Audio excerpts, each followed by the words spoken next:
Welcome back to the Pot of Greed. Welcome back indeed. First of all, I'm not going to forget this time. If you're watching the premiere, press 1 in the chat. Put your ones up in chat if you're here live. Happy Thursday. Hopefully you're all having a great, fun week. We've got another week of news.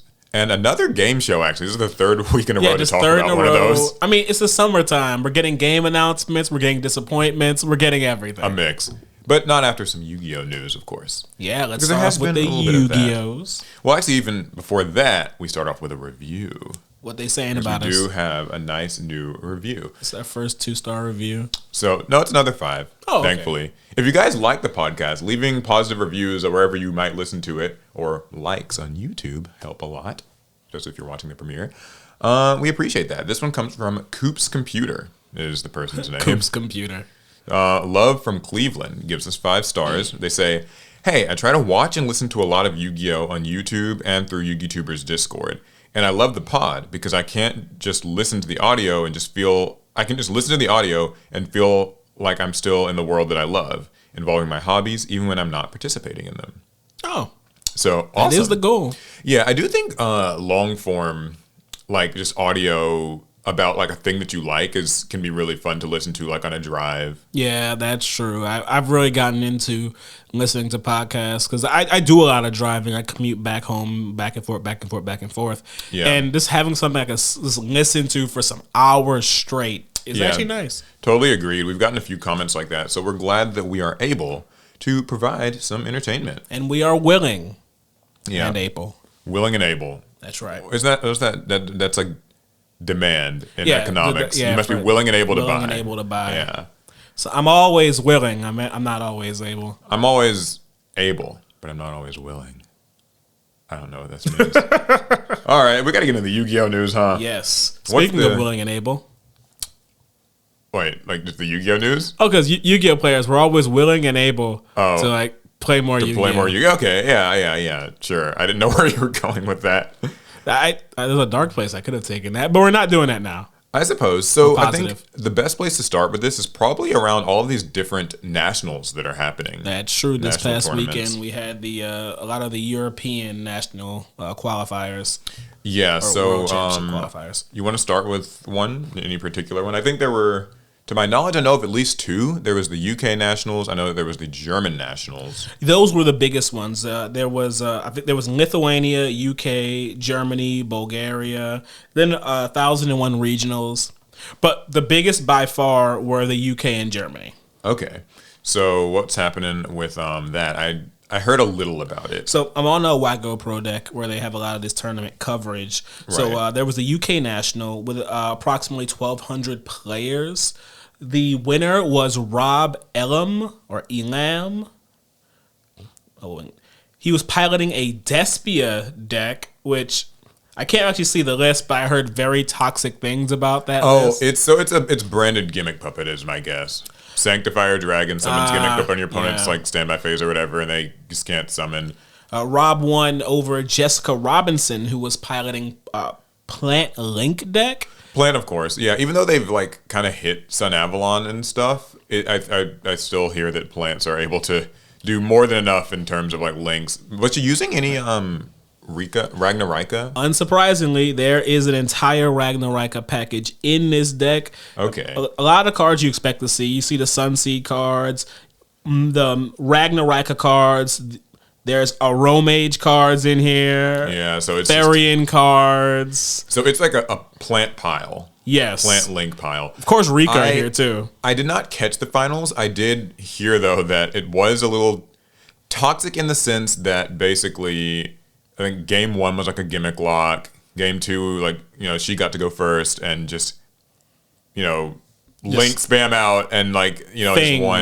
And then in game 3, I think it was another gimmick lock. That might be wrong. Someone can correct me if I'm wrong, but like people were not super satisfied with that result because while it wasn't Snake Eye, which is kind of refreshing, it was 2 decks that kind of feel they epitomize a lot of that which not everyone likes about modern Yu-Gi-Oh! That like just you go first, spam out, lock opponent out, and then just like it's back and forth. But you'd think they'd be happy because, there's no Snake Eyes. I mean, yeah. So now Snake Eyes were in the top 4. There was one Snake Eye list. Top 4 was Despia, Plant Link, Snake Eye, and Labyrinth. A very diverse top 4. Yeah, there's actually variety there. I mean, it's better than the Indianapolis top cut. That was rough. The now top 8 is majority Snake Eye, but suddenly, it is what it is. You can't get maybe around some of it. them had to like knock each other out. I think they did. I think a lot of them just kind of got paired against each other. But there was also Tenpai in the top 8, so Tenpai did find its way to the top. And Voiceless Voice, as far as it got, and in Fire King, it got to the top 16. Voiceless Voice is so interesting. It was hyped up to be, a strong meta contender, and its results have been spotty at best. I think that for me, as someone who's played a little bit of Voiceless Voice, not a lot, so like someone who's more informed will probably have a better opinion on this. I sometimes feel like Voiceless Voice actually is a little too linear in a game where other decks are able to kind of run circles around hand traps and run circles around like things, and Voiceless Voice doesn't seem like it's quite able to do that. And it also feel like a lot of decks can push through a lot. And like, dare I say, and this sounds so crazy because I still think Voiceless Voice is strong. I feel like it's probably a little too fair by today's standards. Like when you look at what like the sort of things that like other decks can set up on you, like we're dealing with like a world of if decks don't have one thing, they've got another. Like it's either like an infinite recursive loop, which Voiceless kind of has that, or it's like a hand loop where you're cutting through your opponent's hand, or it's like some sort of a pseudo FTK like gimmick puppet lock. It's like I don't know that Voiceless Voice has something that feels like it's an X factor, but I'm sure that maybe whenever we get on their ban list, it could potentially like be there, like because it can't be a coincidence that they did like Ultimate Rare, Diviner of the Herald. Everyone tells me about that. And then also like they confirmed Ultimate Rare Low. So it feels like Konami at least is anticipating Voiceless having a big role at some point in the future. It just doesn't seem like it's living up to it now because I think it's a little too fair. I think we might even see it make a splash at Worlds, since it will be one of the many decks that, or one of the few decks that has not been touched by either our ban list or the OCG ban list. Yeah, so it won't be affected, and so I think for Worlds it probably will be a pretty big threat. It and maybe Tenpai, I guess, depending on how that shakes out. Oh, I guess Yubel too. I mean, yeah, all three of those decks are like they're nipping at Snake Eye's heels, and we might even see those decks actually like make an impact at the like U.S. Nationals, because obviously, or North American Nationals, because that's going to be like a really huge Nationals, probably with something like 2,000 players, really high skill, and it's going to be one of the few Nationals that's got Infinite Forbidden legal. So there'll be new Tenpai cards. Also, Battles of Legend will be legal by then, so you'll have like Phantom of Yubel. Things will certainly like. I don't think Snake Eye gets as easy a path in that Nationals. Right. Speaking of Nationals, now we can move on to the Germany National. So in this one, Plants actually won. Okay. Was it like a similar kind of plant link strategy? It looks like it's very similar. I'm trying to get it to load right now. Yeah. Okay. Yep. I see Sun Seeds, Rika, Ragnarika, Romage, Therian. What was it playing against in the finals, if you know offhand? It looks like Snake Eye. Okay. It looks like Snake Eye. So they were able to at least pick up a win on Snake Eye, though Snake Eye was in the finals, which, for my estimation, is usually about as good as... Like, to me, even when a different deck wins an event, if Snake Eye is like still kind of the majority of the top 8, top 16, then in my mind, it's still like, oh, Snake Eye's kind of a problem. Well, surprisingly, Snake Eye did not make the majority of top 8. Do they have like pie charts or something for these? Or like chart? Okay. But Snake Eye did make up 3 out of the top 4. Okay. So there were three Snake Eye lists that made it into top 8. This was actually a fairly diverse top 8 list. You had 1 Plant Link, 2 Despia, 2 Chimera, and 3 Snake Eyes. This is German Nationals? This is German Nationals. What's kind of cool is that Chimera deck's been really picking up a little bit of steam, I've heard. Like, more and more people are running it. I know people run it with Branded, but now that they've got, like, the, what is it called? Like, Illusion Apprentice Magician? Oh, yeah, for a huge consistency boost. She's, like, a really big boost for that. It seems like that deck is, I almost view it like a mini... we had this conversation before, it's a bit of a microcosm of, like, that modern Yu-Gi-Oh thing where every card just gets what it needs. Like all the cards just so much consistency built in there. Yeah. And then so many of their cards like special summon an illusion from your grave, and so they have so much recursion. There's a lot of recursion, and then the fusion spell is just like boop, come back. Yep, it just comes back each turn. Comes back every time. Yeah, it just comes back. It's kind of crazy. To some degree, I hate that kind of card design, right. But that's what it takes, right? That's what it means for a modern deck to work. I want to derail this into like a power creep conversation, but we could. Yeah, we could, because like, I mean, a lot of cards, man, like it's just sometimes I read stuff and I'm just like, what the hell? Why does it just come back to your hand? Like literally, because I know like the Dark World, we were playing like Dark World versus Lightsworn themed duel recently. Check that out on the main channel, by the way, if you haven't already. But we were playing that, and I was just like, okay, the Dark World fusion spell can come back to your hand. But there was a reason for it, like kind of with how Dark World works, it needs to be able to do that, I guess.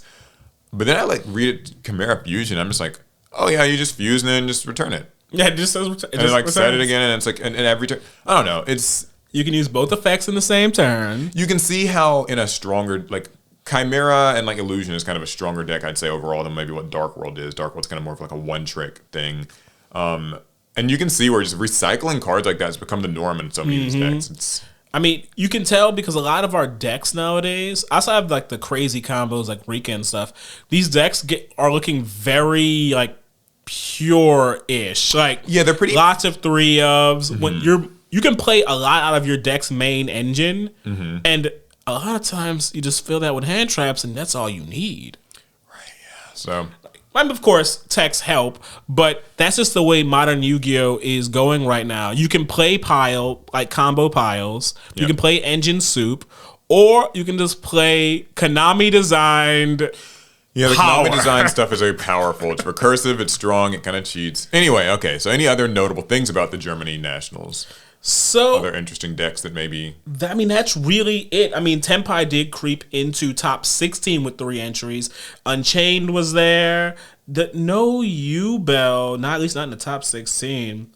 Maybe it was played in a small way in the Unchained decks, perhaps? I mean, it does not look to be the case. It just shows that this format is weirdly diverse. This is a Snake Eye format. It really is. Yeah.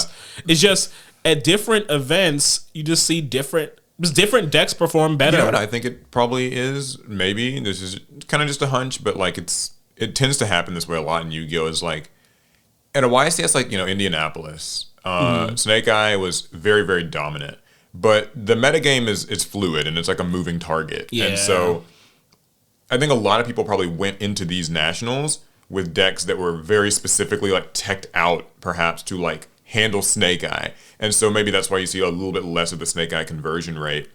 Or that could just be conjecture. That's true. There's going to be an ebb and flow to these things. If people adapt every weekend. For these events, they seem very well prepared for Snake Eye.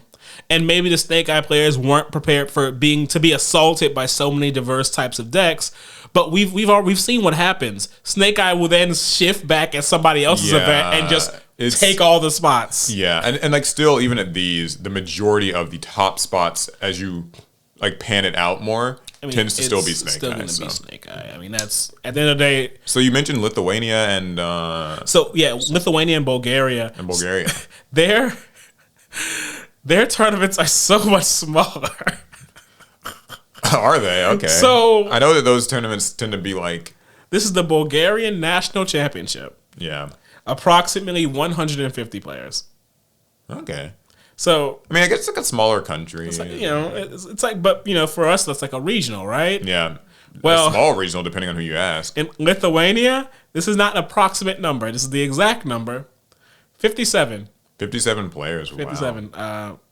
So what decks won these? So I couldn't. We didn't get data on Bulgaria, but Lithuania winner, Plant Link. That deck sounds like it's kind of taken off. Then I didn't know anything. Like I didn't know that it was, I guess, as strong as it is. I think in just Europe they like plants because they don't Jessica do that Robinson's here. influence seems like it really has like spread in Europe because you don't see that plant stuff ever in North America. It feels like not really, but check out the pie chart. This is a 57-person tournament. But I can't remember the last time I've seen a deck pie chart look like this. Oh, it's a perfect like square or a perfect like evenly done pie. So one voiceless voice, the Rika plant thing, a sprite deck, a Dark World deck, Tenpai, Snake Eye, Orchist, and the Yubel. Yeah. Wow.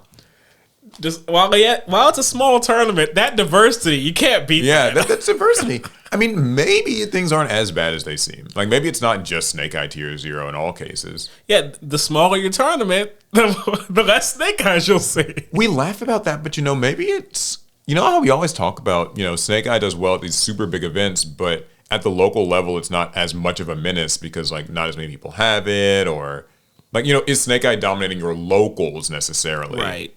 So maybe this is like sort of some evidence of that. So the 57s are really big locals. A really big locals, but a really small nationals. That's true. It is a small nationals. But I do like seeing Dark World get top 4 regardless of how big the tournament is. That means two different representations of Dark World in the same weekend. Look at Dark World. Yeah. Also, so does that mean that everybody at the tournament can claim they made top 64 at a national?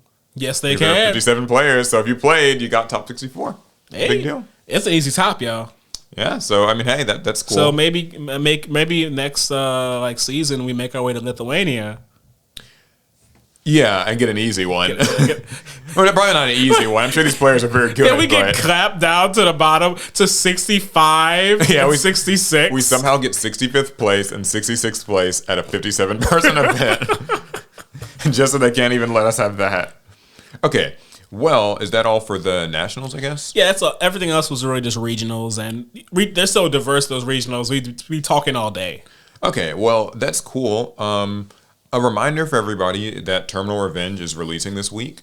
Battles of Legend Terminal Revenge. Nothing really new to say on that front. It's just that it kind of is. People are still a little upset about, Dragon Master Magia. Phantom of Yubel still has a really exorbitant price tag. How bad is it? Because I need I was seeing something like 60, 70 maybe as like a pre-order. It might be higher than that. I'm double checking now. I actually read, while you check that, I was going to say, I actually read Phantom of Yubel, like, not for the first time because I'd read it before, but I like reread it to just refresh myself on like what this thing does.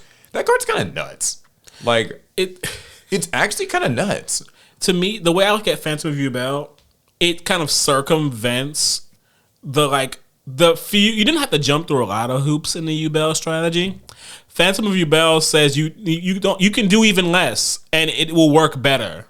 Yeah, I know it can change opponents' monsters' effects, and you can actually make multiple of it per turn. I was not aware of that. Mm-hmm. So that was kind of like it gives you more interruptions. It gives you a much easier. It's easier to work with Phantom of Yubel versus Loving Defender, which wants to be a big super poly target. $72 about is what I'm seeing on TCG Player. No. Yeah. So I mean, that might come down a little, or it might go up. I don't know. That's pre-order I'll get pricing one. Technically. I'll get one. Yeah. Okay. So yeah, just Battles of Legend Terminal Revenge. It's coming out. I'm gonna try to, in some way this week, pick up maybe a box so I can, find one, do an opening just to see what's up. But there's been some news around Rage of the Abyss, the next mainline set. Mm-hmm. We got a cool Legacy archetype announced in archetype, I guess. It's Red Eye's Black Full Metal Dragon. Oh yeah, I look at it as a Metalmorph archetype. Yeah, a Metalmorph archetype. So I think it's based off of basically like Joey's duel against Bandit Keith, where it's like, kind of Keith uses like Time Machine and like Metalmorph or whatever, but then like Joey uses the Goblin copy card or whatever to like copy it, and then he that's how he gets like Red Eye's Black Metal Dragon. It's like a whole thing. So it kind of seems like the cards are inspired by it. Turned a duel into a deck. Yeah, they basically. Do you feel like that's kind of just what they're doing now? Because that's a Yugi deck too. Was basically that. Like, but it's still just Yugi's deck. It didn't incorporate the Pharaohs. That's true. It's like a back and forth because there's sort of some Keith inspired stuff and some Joey inspired stuff. Probably more Keith inspired, I suppose. Yeah, it kind of feels like, what if Keith took Joey's Red Eyes? Yeah, so there's Red Eyes Black Full Metal Dragon. There's Fiend Beast Zoa. And Metal Zoa X. Those are based off, the Metal Zoa cards. Yep. There's Metal Copycat, which I think Copycat was the card that Joey used. I think so. It sounds like it. And then, Copycat was the card Joey used. And there's also, like, Approaching Machine, which is just their search spell. Mm-hmm. There's Enhanced Metalmorph and Time Engine, which is, like, a Time Machine retrain. Yep. So it's cool. It doesn't really seem like it's Red Eye support. I'm actually kind of glad of that, because Red Eyes is known for just getting... Wait a minute. Keith used Time Machine? Because didn't Joey use that against Yugi? You know what? Wait, no, he didn't. That was Time Wizard. He didn't use Time Machine. Yeah, Time Wizard was used to make Dark Sage. So and yeah, all that. it probably was Yeah. Keith. So I think Time Keith Machine. was using Time Machine. Okay. Yeah, Time Machine is based off the manga scene where Joey steals the Time Machine card from Bandit Keith to summon Red Eye's Black Metal Dragon and uses Dark Mega Flare to win the duel. Wait, he needed Time Machine? He didn't use Metalmorph? Listen, it's been a long time since I've watched these. There's this really cool manga panel, though, where, like, this is based off of that they show, so it's kind of cool. I don't know. I think this is yet another, like, kind of cool legacy archetype thing.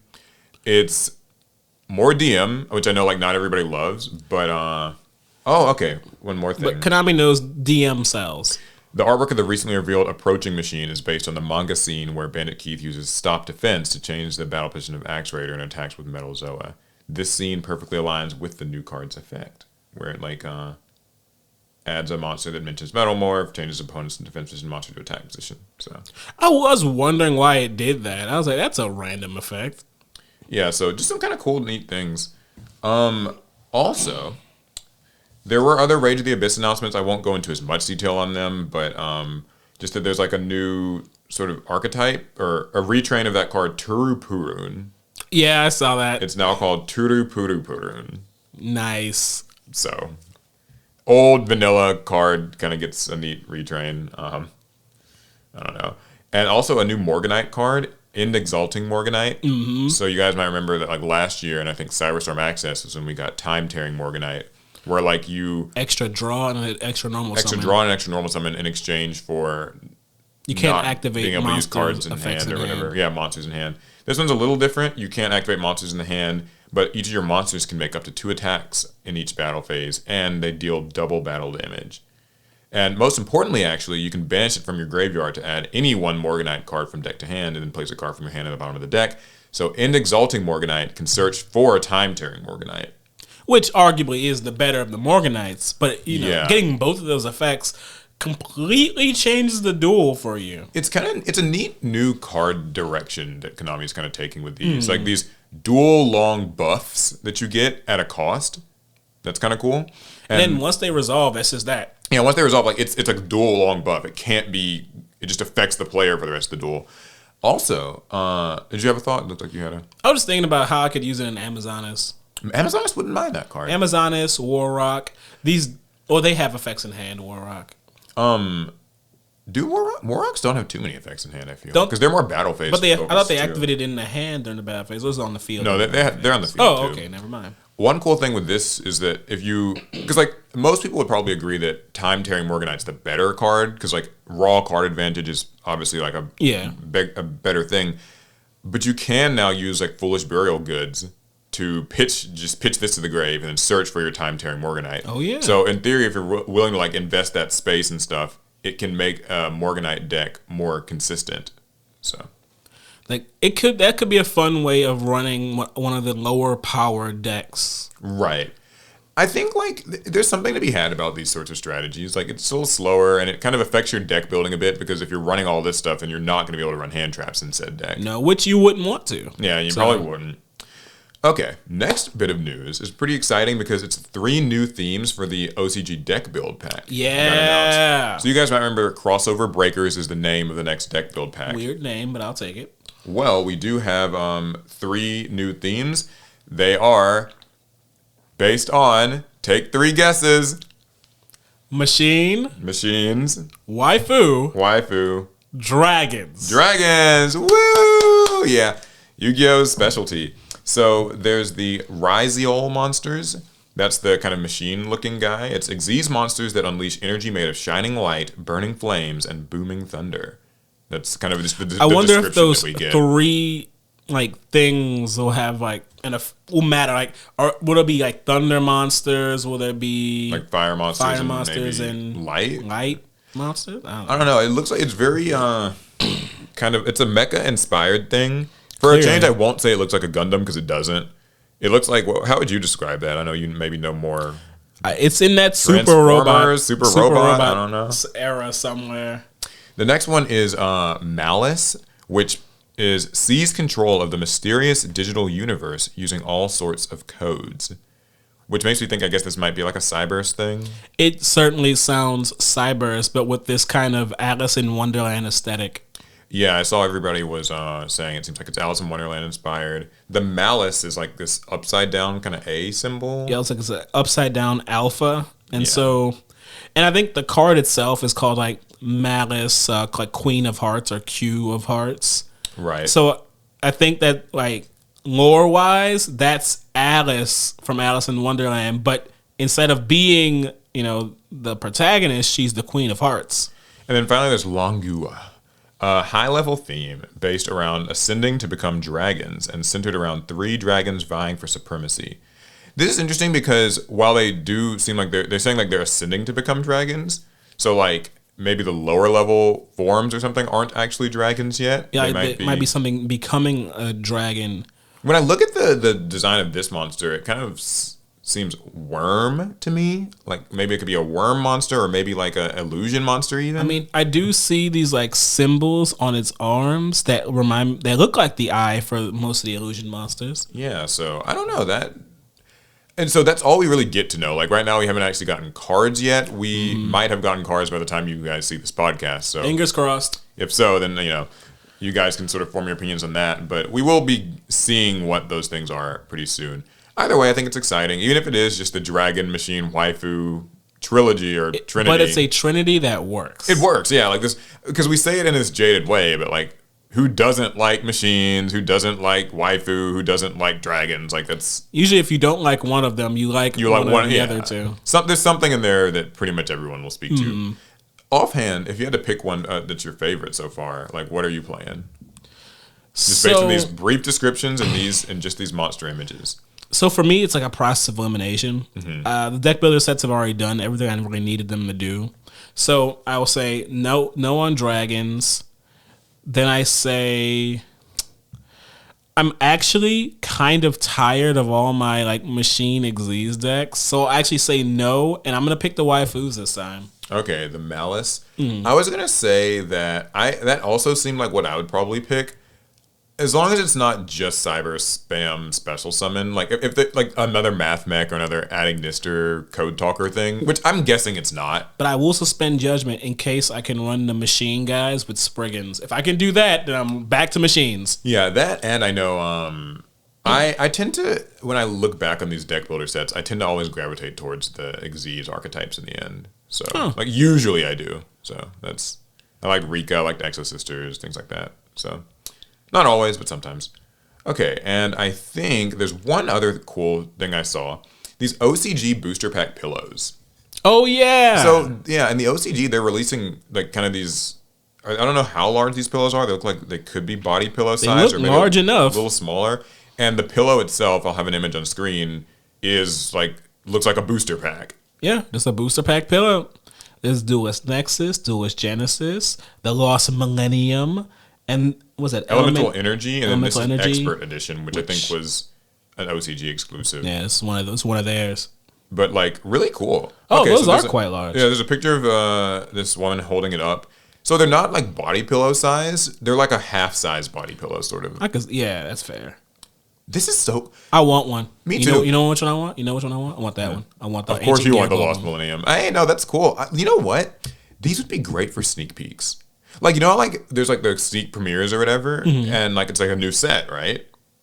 Oh, so the new set you go to pillow. Yeah, like you go to the Infinite Forbidden sneak peek or the Rage of the Abyss sneak peek, and like one lucky person, maybe like a kit has 2 of them. So like the person who wins the tournament gets the pillow, and then maybe one gets raffled off, like how the mats and stuff kind of work. Would that not be like the coolest bit of like Yu-Gi-Oh merch? That would be pretty cool. I wonder how expensive these are. I mean, so let's see if there's any information about how much it costs, because I think it's like at a pop-up shop or something. Starting in October, various venues in Japan will offer OCG booster pack pillows. For a limited time until June 30th, you can purchase the Lost Millennium one at the Konami Creative Center. So that must be like some location in Japan. It's 70 centimeters by 33 centimeters, but I don't see a price on it. At least they don't mention one. It doesn't matter.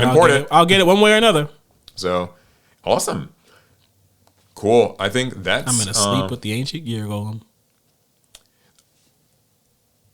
that's pretty much all for the Yu-Gi-Oh news, I suppose. That's unless there's anything that I maybe missed. I don't think so. Oh, I'm playing in the Master Duel, or I was playing in the Master Duel like Worlds thing. Oh yeah, in the Duelist Cup. Duelist Cup X Worlds qualifier. So I'm not. I mean, I'm gonna be probably busy during the 3 days where you have to do the grind. So I'm not gonna participate in that stage. I'm just doing the first stage just for fun, like getting your duel level to 20 and. But Paul, you could win a free trip to Seattle. Yeah. Seattle, Washington. Which, hey, for what's worth, Seattle sounds cool. I've never been there. It's just that, like, I can play Worlds on the big stage in front of the big crowd that won't actually be there because there won't be a crowd because it's not open for people to The crowd will be other players. Your peers. I'm a Master Duel player. I only want them to be behind a screen. I don't want to see them. No. I mean, I've been having fun with it. It's been cool. I've been mostly playing Vanquish Soul, a little Rescue Ace. Nothing's changed in that department. But the Fire King deck pops up a fair bit, so. Is that cool. Bad? Is that... It's, how do you feel about Fire fine. Kings? It's just fine.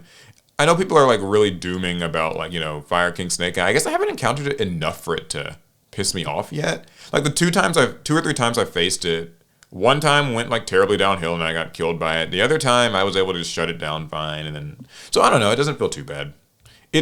I know, like, people like to doom about, like, whenever new stuff comes out, but... I still appreciate the Snake Eye hits that last ban list did, where they put, like, Ash and Wanted to 1. So it feels like Snake Eye is a little bit more manageable for me right now. I can make more informed decisions around, like, whether or not I want to negate a Wanted or an Ash, because I know that there's, like, not a second one, and sometimes that comes up in decision making. Anywho, though. Fair enough. You know who's also wanted? Who's wanted? Ezio, the main character of Assassin's Creed in the Magic the Gathering Assassin's Creed Universes Beyond set. Oh, so this is Magic news. Okay. Yes. So check it out. So they released a Magic the Gathering Assassin's Creed reveal trailer that I'll show it to you now. Okay. If I can get this ad to go away. Why does... Oh, I gotta wait 10 seconds to skip the ad. Ads are the source of income, even for this podcast, vaguely. If anybody actually wants to sponsor this podcast, I won't say no to that. Okay, let's see what's up. Get it full screen if I can. Awesome. Get a little audio if you can, so I can. Just to make it a little easier for me to sync. You can turn down a little bit. Yeah. That's perfect. There we go. Assassins from every game. So, for real Assassin's Creed fans. Weapons you trust. The history is here. So they're trying to include just every Assassin's Creed game they can.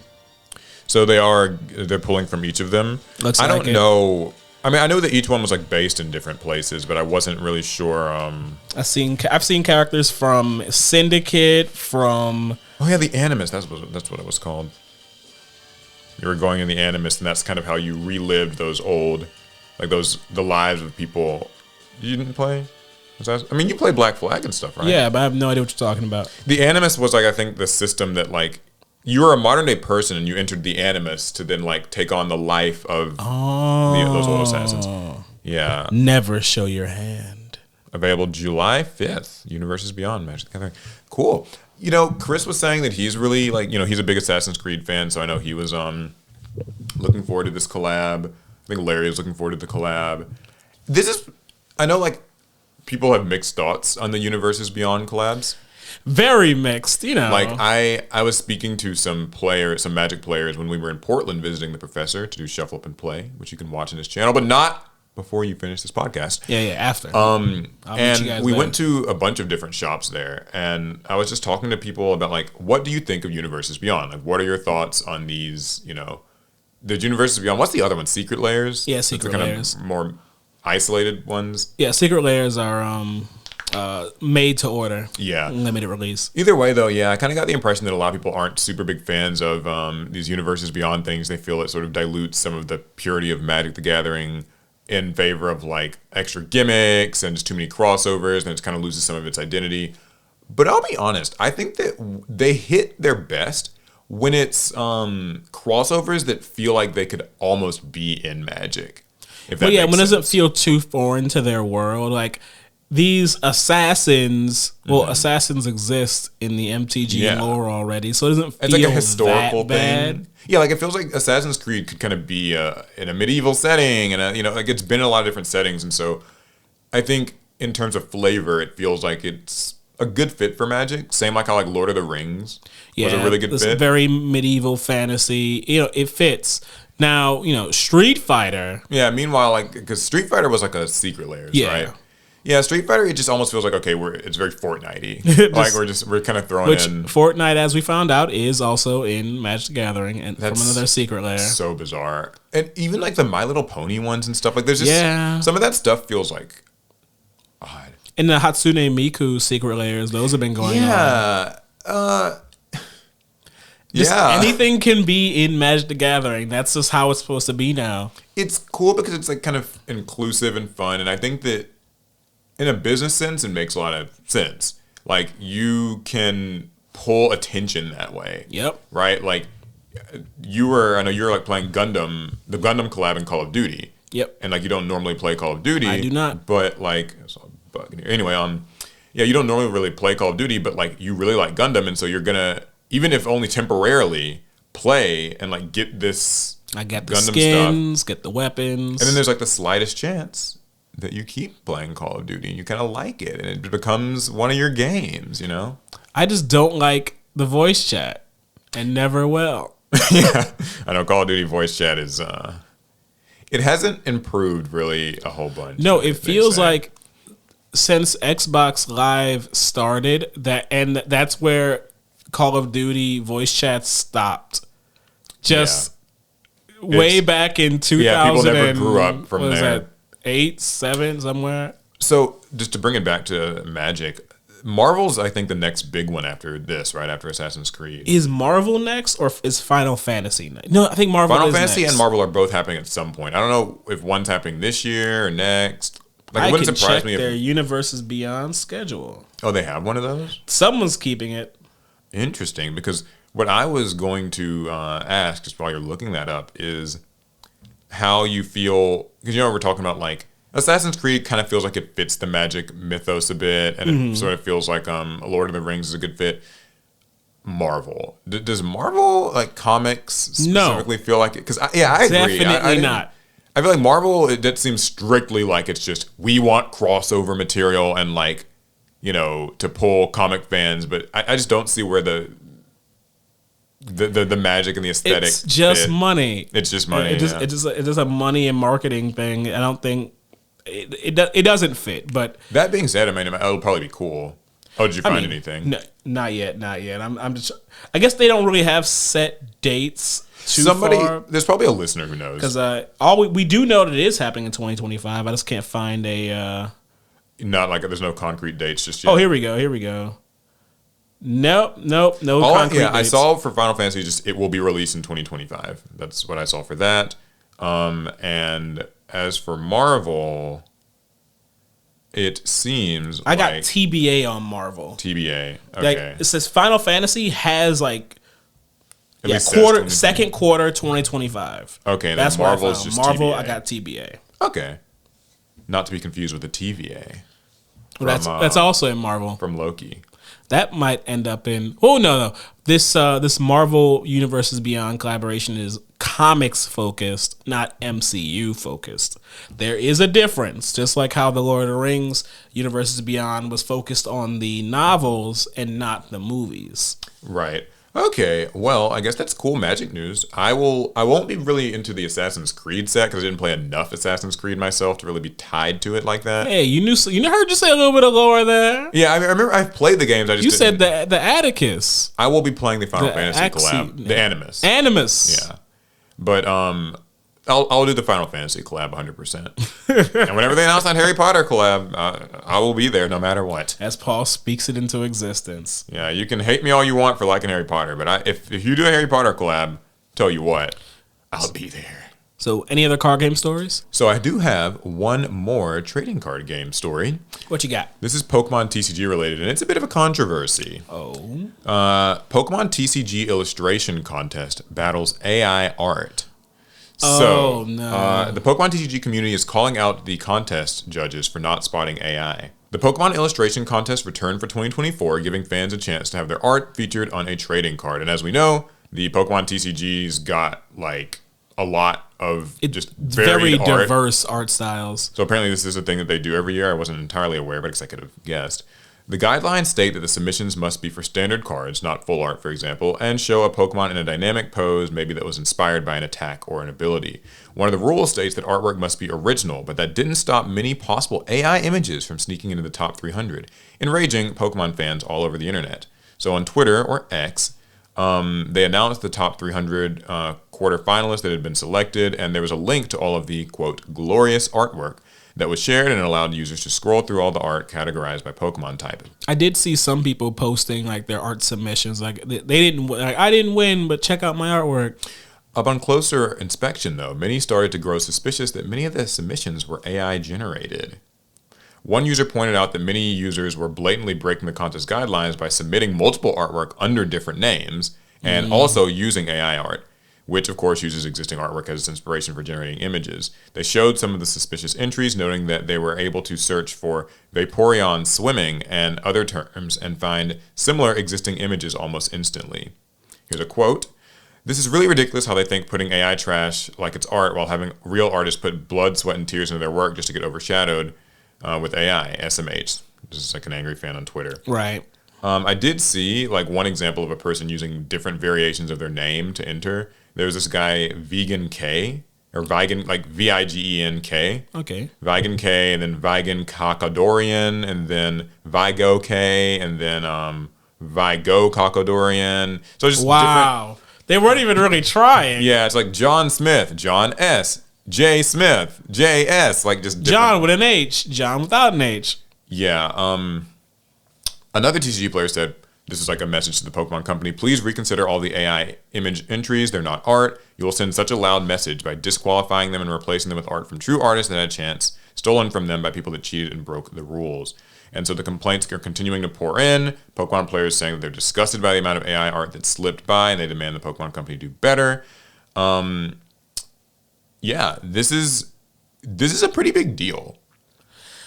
AI art, I know it's a contentious one. And I think everybody knows how I feel about AI quote unquote art. Yeah, Alec is the biggest fan of AI art. He funds it, he uses it, he's got it posted all over his room. I love it. I love it so much. It's garbage. It's filth. So this is, I sometimes find myself feeling like I'm a bit of a fence sitter when it comes to AI art at times. Like, I generally don't like it, but I guess I've yet to have it, like, have an instance that feels like, it's affected me or, like, affected people I know Every time I see it, it affects me spiritually. Now, over the last several months, it has really gotten it started to irk me some. Because I feel like it's really infiltrated, like, the search results on Google Images. Like, I'll just be looking for stuff for thumbnails or assets or whatever, and, like, there's just AI art shows up all the time on Google Images now. I see it on Twitter. I see it on Reddit, Instagram, on, like, the Facebook. For You page. There's always just, like, AI superheroes and stuff, and it's like, I'm so salty about it now. I just report people who post AI art. You just report them. Even if they don't know they're doing it, I just report them. I'm that salty. I'm that petty. I will say this is the first time where I've been, like, actually kind of upset. Like, I did not enter this art contest, but, there were people, I saw, like, tweets where people were, saying, like, here's how you can kind of identify this is AI art, smeary lines, inconsistent details, kind of weird art stylistic choices that just don't make sense. Some things, like, weirdly sharp and in focus despite everything else being out of focus, or some odd shape, whatever, right? There's a lot of ways to identify it. But I know that they probably were able to get away with this because Pokemon is, the big media franchise that it is. There's so much existing art for AI to learn from, and so many, like, models and like AIs use, like, those LoRa files or whatever. There's so much data that's, like, been trained on Pokemon images that, like, generating a nearly perfect picture of an Eevee is, like, just like that. Like, it's so easy. It's easy. And so I see how some of this stuff maybe could slip through, but, like, if you're judging an art contest, I feel like you got to be more, like, critical than that. I mean, like, these are like judges for an art contest. You have to think about the scale of it all. Mm-hmm. Like, how many entries did they receive? Oh, that's true. And then if there are people botting and bloating the number of entries with their AI filth, then it feels like something's gonna have to like squeak their way through. Yeah. Can we catch every single instance of millions of AI artwork? And that's the concern, isn't it? Just that whole, it's getting closer to being able to trick the layman. So I mean, like, if a person is looking at, let's say, 1,000 pieces of artwork, yeah, can they catch like all 52 pieces of AI artwork mixed in the 1,000? Your eyes are getting kind of tired. You've been at this all day. I don't know how many like second opinions were given. Like, I don't know how many judges there were, and like, was it like kind of each judge has got a few entries to like go through themselves, or did like, okay, I have to approve some and then I pass them off to you and you also? Was it that, did they run it through like a computer program, and did they trust the computer program to tell them that all the artwork was legitimate? Like, yeah. Because not every program is capable of identifying all instances of AI art. Not every person is able to either. And at some point, you have to actually finish the contest. So that's true. Now, as of yet, the Pokemon Company has not made like any statements. Just as the time of us recording this, maybe they will soon. But I mean, what do you think they should do? Do you think they're going to take a second look at everything now that there's been this outcry? Do you think that, and if they do that and they identify what they think is AI art, do they refill those spots with actual artists? Or do they just disqualify them and then keep moving on? Did AI art win the contest? Well, we don't know what won because this is just top 300. Okay. So there's still, I guess, going to be another. So they're still going. Yeah, probably another stage or two of eliminations, and I think it's likely that they will disqualify whatever AI artwork and whatever duplicate art, like person artwork they have. They'll likely disqualify it. Will they fill in those spots? I don't know if they'll necessarily do that. Yeah, I wouldn't be surprised if they just don't pick the AI art as the winners, but they don't fill the spots in. It just feels like there's a lot of trouble because they still have to move forward with the contest, but now they're having to go back and double check. And now, do you think they should make a statement? For transparency's sake, yes, but we just need, for the sake of moving forward and like getting on with whatever else they have on their schedules, no, I think you just move on. I would like a statement. I think a lot of people would appreciate a statement. I mean, it does mean kind of an admission of fault that we let this get through, that this, But I think that transparency, especially in this really tense and tumultuous time with AI, people really want that reassurance that like that their favorite companies are, taking some kind of a stance on it. Now, as we know, a lot of companies can easily say one thing and then just turn around and do another later on. So, but I do think it would be it'd be a good show of. I guess it just depends on how seriously they actually take the whole AI thing. They might not, as far as like the Pokemon trading card game and the people running this contest, they might not actually care all that much. That's true. Or maybe they care. If they care a lot, I think they'll make a statement. If they don't care that much, then they'll just make kind a of statement. get rid of the move pieces on. and yeah. But okay. I don't think I'm pretty much certain they'll at least remove the AI artworks from contention. Yeah, and this is actually one of these cases where like this is a contest, so people are being screwed out of like there's, I guess, I don't know if there was like a cash prize or anything. I guess the prize is just your art being featured on a Pokemon card. That's probably a big enough prize in of itself. But something that did like make it hit home for me was when I was going on Twitter and seeing people who were like, here were my submissions. I'm sad I didn't get top 300, but now that I can show you guys what I submitted, like, congratulations to the people who did. Mm-hmm. And it was just such a, there's like graceful defeats, right? Mm-hmm. They didn't win, but they were happy anyway. They submitted some pieces and, so. AI artwork has ruined art, and all art contests going forward have already been ruined. Yeah. This will be the case for every single art contest around the world forever going forward. Yeah, there will always be this shadow of doubt around like, was this AI generated? And that's something you should have to have in-person art contests now. Yeah. And I'm sorry, digital artists, usually what most people see as like the next best thing for like verifying digital art is having basically demanding that we see like proof of sketches, proof of phases of work. Because AI art can't show that. There was somebody who faked that too. I think I know what story you might be talking about. There was a story where someone was trying to fake the sketches too. They had them AI generated. I mean, it's not a foolproof method, but it's probably the next best thing you got, right? Like this AI artwork. If you guys can't see, I'm using AI heavy quotations. Generated imagery Is AI filth. It has infected the art community. There's too many people who think that it is art. There are too many people who think that it's harmless. There are too many people who think it's a good like replacement for hiring artists. And there's not a lot we can do about it. Technology and progress always moves forward. It does not move backwards, and we'll just have to rise above it. Yeah, so it's certainly something where I hope the Pokemon company maybe does something about it, but I'm inclined to agree with you that it just probably won't. Now, you know, it'd be funny if instead of having for the AI generated art, instead of having like the artist's name, they replace it with the software used to generate it. Like, that would be pretty by funny. Midjourney. Well, speaking of, there is another AI art story. This one's really probably going to piss you right off. Oh, God. This comes to us this is a video. You know, there's like AI video now. This is a short minute-long video from Luma AI. This is called Monster Camp. It's a short film. You could use this. Like, this could be like, you know, replace Pixar perhaps or Disney one day. So we're going to just watch it real quick and get your live reaction of Monster Camp. Okay.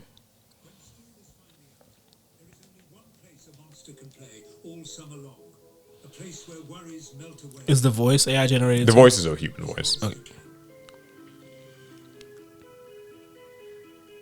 So basically for audio listeners, it's like about this little, I guess, blue monster, furry monster thing that goes on a bus or a plane ride and is going to a place called Monster Camp. It's a summer camp for monsters. Yeah, and it's kind of got these aesthetic shots. They're sitting around a campfire. They're, I guess, doing things. They're like boating, going through the forest. He's exploring, essentially. Exploring, yeah. There's a scary looking clown monster thing that's kind of horrific looking. But not horrific in the horror way, but more in this like uncanny valley. Uncanny existential way. There's like robots and there's like amusement parks and cross-eyed monsters and more cross-eyed monsters eating yucky candy and stuff. That's nightmare fuel. It's so disturbing. Yeah, it's this whole thing is unsettling. And then it kind of ends on this TV that just says like Monster Camp. So yeah, Alec, I don't know what this video is, but hold on, let me stop it. Okay, so that's Monster Camp, a little like minute or so long preview of technology that could be used in movies. What are your thoughts? So what was the goal of this video? It was to show where the technology is. So this is kind of a demo. Yeah, right? Like a demo reel of sorts. Okay. I don't have an issue with its existence as far as being a demo. If someone tried to take that to a film festival, like this is a short film I'm submitting, that looks horrible. It does not look good. That is not film. That is not cinema. That is... What? You know what my problem... Well, sorry. And it's not in no way a replacement for any actual animation studios. Here's my thing with it. So there are people on Twitter, there's like threads pointing out every little thing that's wrong with it. Mm-hmm. And there's plenty. Loads of inconsistencies. Like the monster itself, its design literally changes from scene to scene. From its hands, its fur, eye color, all that stuff is just different. Different stuff moves around in the scene and like shifts and there's no continuity whatsoever. To me, what I don't like, and also there's like, you know, text in the backgrounds doesn't read right. It's just like a garbled mess. What I don't like about it, though, is just that it's so clearly derivative. Like, you can tell exactly... It trained it on that look of, like, a lot of Pixar films. Right. But it has none of the, like... There's just... Like, I know this sounds Like people hate when people say that. There's no soul. There's no soul. There's no soul. Like half these monsters are like cross-eyed or just like looking kind of vaguely forward into like the distance. There's an uncanny valley to everything. You know what I noticed? That there was no direction. There's not a story to it. It's a compilation of scenes. And I guess what I also feel that is that if you were to say, like, if they were submitting this to a studio or whatever, like, and I was to send back revisions, like change this in this scene, change this in this scene, I don't know that they could really do it successfully, because even if you were to maybe change the color cast of this part or move this character here, I don't know that AIs are really, at least at this point, able to even do that. You would just get a new scene. Right. And so, yeah, I don't like it. There's also, somebody pointed out that there's a human character in this a supposedly all monsters short film in the background in the very first scene. This character might even look familiar. It does. It kind of looks like the girl from Monsters Boo from Monsters Inc. The exact like model or a highly trained model after that. So you know that this was trained off of like Monsters Inc. The film was just thrown into an AI to learn from, and so that breaks like continuity and like world building for this, and it's just stolen. Like it's a stolen asset. That's a copyright issue if I ever seen one. But on the bright side, this is not a work being submitted as if this is an original piece that I'm submitting for your consideration. This is a demo. Yeah, and so it's existing as a demo. I don't have too big of an issue with. Yeah, it comes from Luma AI, which, by the way, it's Luma's mission is to build multimodal AI to expand human imagination and capabilities. That's not human imagination. That's computer imagination. Anyway, it's.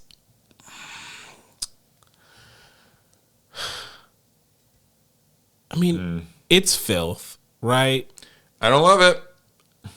The only thing that is useful for is maybe you can cut that into like a 3-second clip on a tiny television in a cartoon or film where its details are mostly lost and it just meant to fill space. That's all that video is worth. Is filling space in a larger work where it doesn't matter.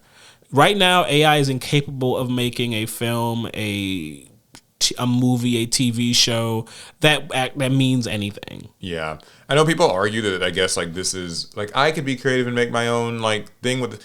I don't know that anyone would watch movies like that and enjoy them. It feels like it's mindless stuff. Like there's no, like you said, there's no story. It's got uncanny valley like. Could you make like a franchise or like a real film or TV show off of this? And I think that people will even say like, oh, this could be like good for kids' TV shows. I actually would argue, and this is, I don't have anything to go on, but I actually feel like a 6-year-old kid or something watching this on TV would know something's off. So, they might not even know what, but like I think that they would know something's isn't right here. I think a small enough child, they're really looking at just colors and voices on screen anyway. Mm-hmm. So for them, you could distract them with it, but I think that would kind of interfere with their cognitive development. When we're kids and we're watching these early like PBS like cartoons and television shows, the consistency of Barney the dinosaur or Big Bird from Sesame Street, that's important, right? Yes. Their form, their sound, their actions. Yeah, and none of this will be consistent because it won't even really have been designed by honestly, I think you might mentally impair a child if they grew up watching things like that. I feel like they wouldn't be able to make like sense of the world because nothing's consistent here. Like there's no meaning to anything and like nothing's consistent. To me, I mean, like I don't know. I think you would mess a child up, or maybe you would open up their mind in ways we've never experienced as like a society. But I wouldn't want to test that out on a child. Yeah, I think the kids already have enough to contend with in today's internet age and technology age. Okay, one last AI story. This one is yet another branch of AI. First we got the art, then we got the video. This is McDonald's is removing its AI drive-through voice ordering system from over 100 restaurants after its mishaps went viral. I didn't know they had AI voices. I wasn't aware either, but basically McDonald's told franchise operators on Thursday that it is removing AI ordering technology or order taking technology from over 100 drive-thrus, marking the end of a test period conducted with IBM. Okay. So apparently, McDonald's partnered with IBM in 2021 to create a sort of artificial intelligence ordering system, like the drive-thru ordering thing. Okay. This kind of feels relevant because we have where we live, we've got Checkers. We have a Checkers, yeah. We have a Checkers. We've been there sometimes, and like they've got an AI voice that like speaks to you and takes your order. And it's very annoying. Yeah, it's very loud. Like it's very like, "Hello, would you like to order a thing?" And like it's really like proactive and aggressive. Oftentimes it cuts you off. Yeah. It's a weird system. That said, it typically gets the orders right, but I've never had it mishear me. But it's very like overbearing. Well, anyway, basically under the partnership, IBM acquired McDonald's Tech Labs, which blah blah blah blah blah. Long story short, they were testing this out at about 100 restaurants. Mm-hmm. And the AI had some failures where it said that the voice recognition was accurate about 85% of the time, but human staff had to assist with about 1 in 5 orders, which is not really That's a great not good hit rate. at all. And the AI's failures went viral online. So particularly on TikTok, videos of drive-thru customers struggling to use the automated order taker first gained attention on TikTok last year. Some customers said that the technology messed up their orders, causing frustration and annoyance. One video showed a woman attempting to order water and a cup of vanilla ice cream. The AI system accounted for those items, but incorrectly added 4 ketchup packets and 3 butter packets to her order. Oh. So kind of random, kind of weird. I guess it's not like bad, it's just like ketchup packets, but how did it hear that? Unless they have to pay for them ketchup packets. Yeah, they do charge at some of these places. In another video, a TikTok user said she ordered 1 large cup of sweet iced tea, but the AI-powered technology added 9 cups of sweet iced tea instead. How many did she want? 1. She wanted 1. It put 9. Yeah. So I guess that's 8 more. Yeah, or maybe it was 10 total. I don't know exactly what they mean by like added 9.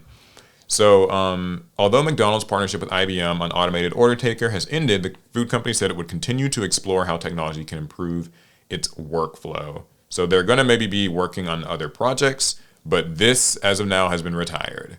So that sounds like a mess. The one we have at Checkers is much better than that. I feel like maybe they were trying to.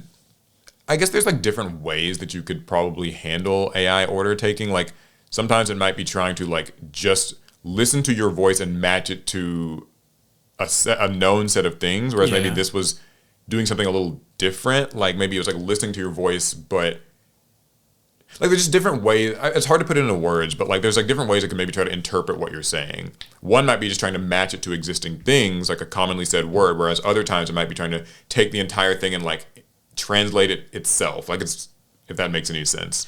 It does make sense to me. I don't know how much sense it makes to the audience, but hopefully maybe someone knows what I mean. The idea that you would try to overcomplicate such a simple system.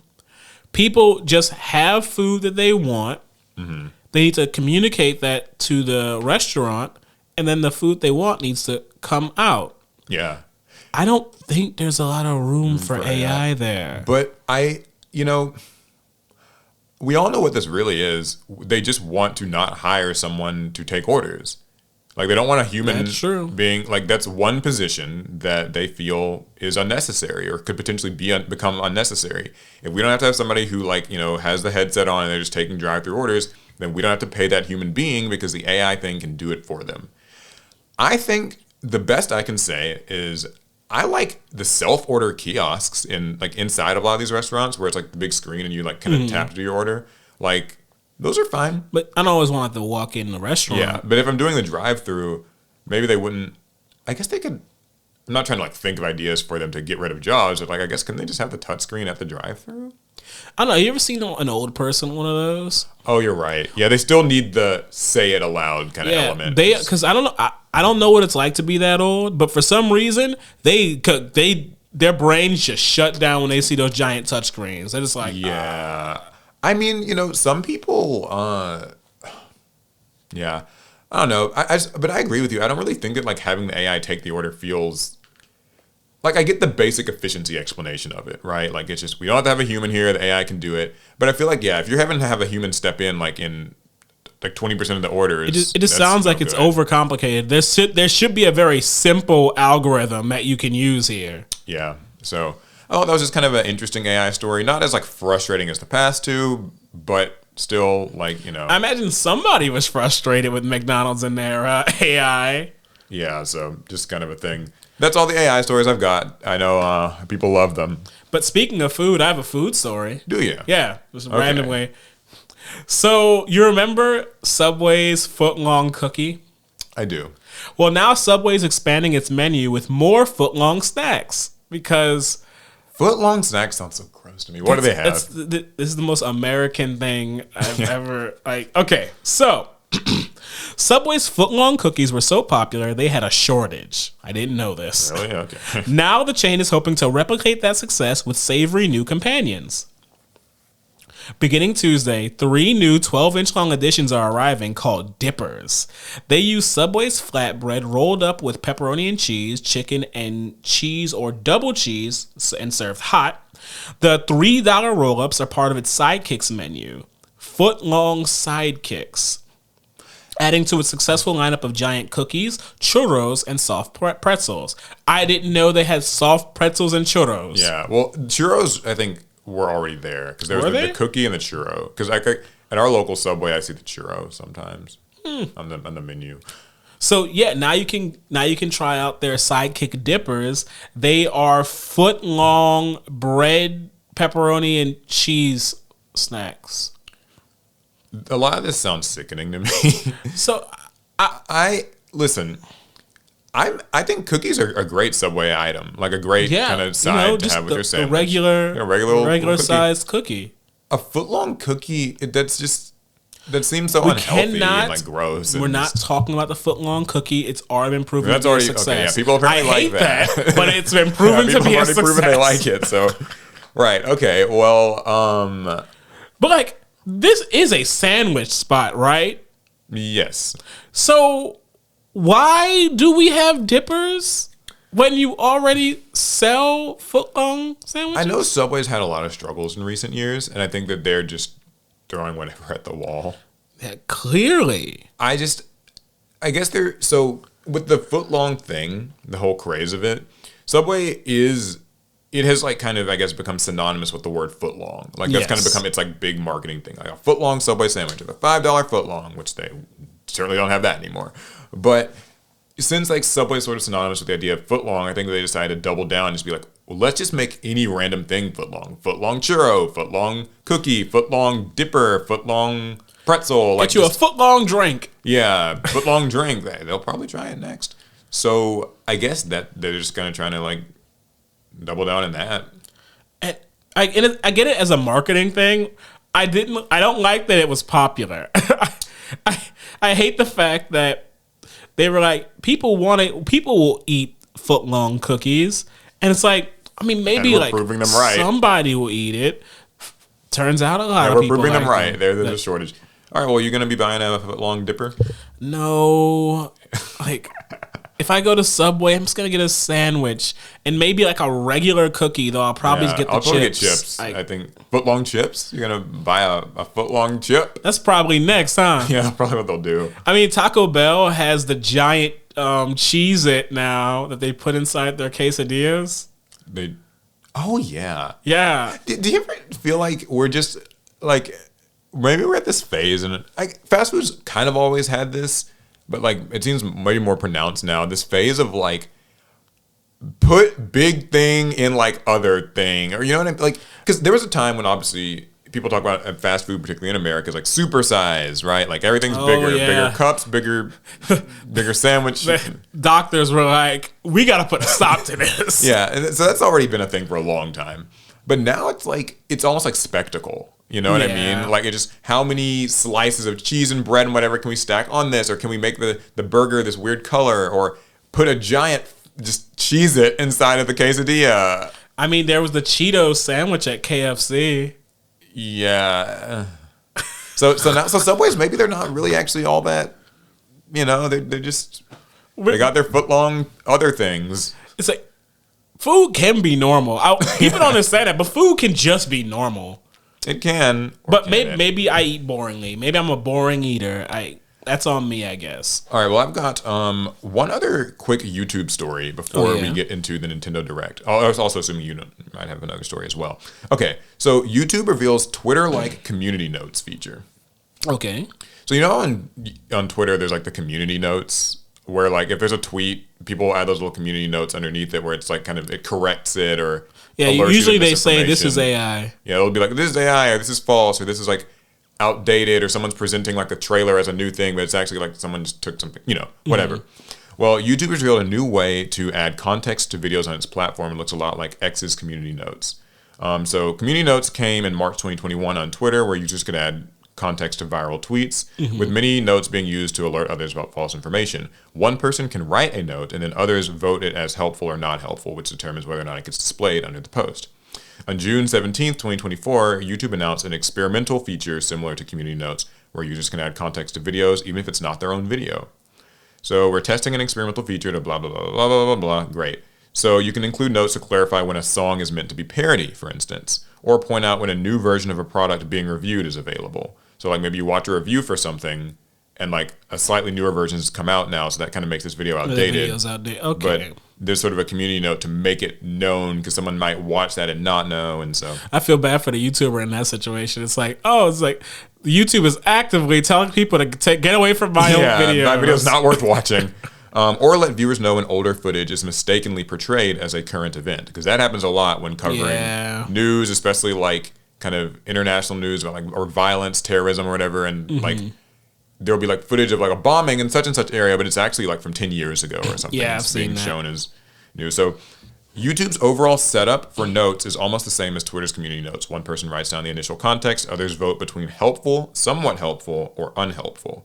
And so if it's voted as helpful, it'll be displayed under the video.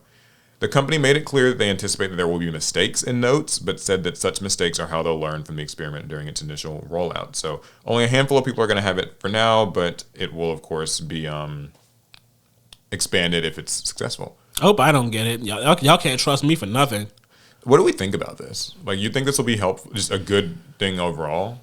I mean, it's probably fine. If it helps combat misinformation, it's probably fine. I think it's generally a good idea. I worry that like stuff like this can sometimes be a little bit like messy, a little catty. Like sometimes when I see these on Twitter, like the community note that's shown is like written in a way that's very like sassy and kind of put downy and or sarcastic or something. And those are, I'm always like, they're funny like to read sometimes, but I just feel like if the goal is to like point out kind of just context and like clear up stuff, I wouldn't want it to also have like an element of, rudeness to it. I mean, and if people are the ones voting, then they might. I mean, that's what people want. They want the rudeness. Though YouTube does have a bit of this like mob mentality that happens where like, videos are getting mass downvoted and stuff. Yeah. At that point, I think the community notes would just be nonsense. Yeah, would it turn into bullying or kind of these targeted attacks? I can't wait to see people put community notes on apology videos. Oh my God, that's going to be the biggest thing. Apology videos. Oh man. Yeah. Oh gosh. Also like any video that's like sponsored, I think that'll be. Really? That's probably, or not any video that's sponsored, but like, like sometimes YouTubers will make these videos where it's like a product showcase and like they maybe don't disclose sponsorship, but everyone can kind of like sniff it out a mile away that like, you got this for free and you're only saying good things about it. There might be community notes about that are kind of critical. But I think that you're right. Apology videos they're going to be like, no, he's lying about this, and another. And like, he actually did this and she is lying about that, Like he is actually a piece of garbage. And this is his third time making an apology video. It's not genuine. He needs to be deplatformed immediately. Yeah, so just a cool little experiment. I don't think it really affects much in the way of like YouTube for us. Yeah. Maybe. I mean, it's like Yugioh videos and People stuff. start putting community notes in our videos. Yeah, like, they misplayed here, and here. Yeah, this entire here video all the is misplays. That's actually exactly what Yu-Gi-Oh videos would be. Just people pointing out every possible mistake. We already get enough of them. Okay, so that's all my stories before we get into the big one. You got anything else? So I do have this kind of like science-y story that I thought was just kind of fun and interesting. Science-y? Yes. You don't usually bring science to the pod. Well, I have been known to think from time to time. I suppose. And this is also related to like a movie franchise. So Okay. So Jurassic Park's DNA storage becomes a reality thanks to Amber breakthrough. Oh, for some reason I thought you were going to say Amber Heard. I don't know why. Wow. Anyway. So researchers at MIT have developed a method of preserving DNA after being inspired by Jurassic Park. Mm-hmm. Researchers at MIT have developed a long-term method to store DNA in an amber-like substance inspired by Jurassic Park. Storing DNA is a tedious process. As it stands, a lot of modern methods for storing DNA involve freezing, which helps retain the quality of the DNA sample and to avoid any unwanted damage or interference from the environment. Right. However, that's very expensive, so not a lot of facilities can actually do that. Mm-hmm. So at MIT, they developed a new alternative where instead of freezing the DNA, they store it in a glassy amber-like polymer. This polymer can then be stored at room temperature without damaging the molecules. They have this little like diagram to illustrate it, but I don't know what that means. I can't read science. But Jurassic Park though. Yeah. If that sounds familiar, then it should come as no surprise the researchers were inspired by Jurassic Park. In the iconic 90s film, you could actually, if you need a reference, you can check out Magic the Gathering. It's revealed thanks to Mr. DNA themselves that the DNA of dinosaurs was preserved in a fossilized amber. Mm-hmm. The influence of Jurassic Park doesn't stop there. According to MIT News, varying lengths of DNA were stored with this new method, including the theme music from the Jurassic Park film itself. Not sure how that works. What does the theme music have to do with it? I have no idea. Somehow they stored the music. Okay. I'll have to get... Scientists are weird. Alec, I'll have to get some community notes on that to clarify and add context. Better yet, the Jurassic Park references keep coming. This brand new method of storing DNA was named the thermoset reinforced zero preservation, that's what an X, method, or T-Rex, as reported in the project's research paper. I like it. They're having a little fun with this. So this, this another image you might be able to use, like Jurassic Park's DNA. Okay, yeah.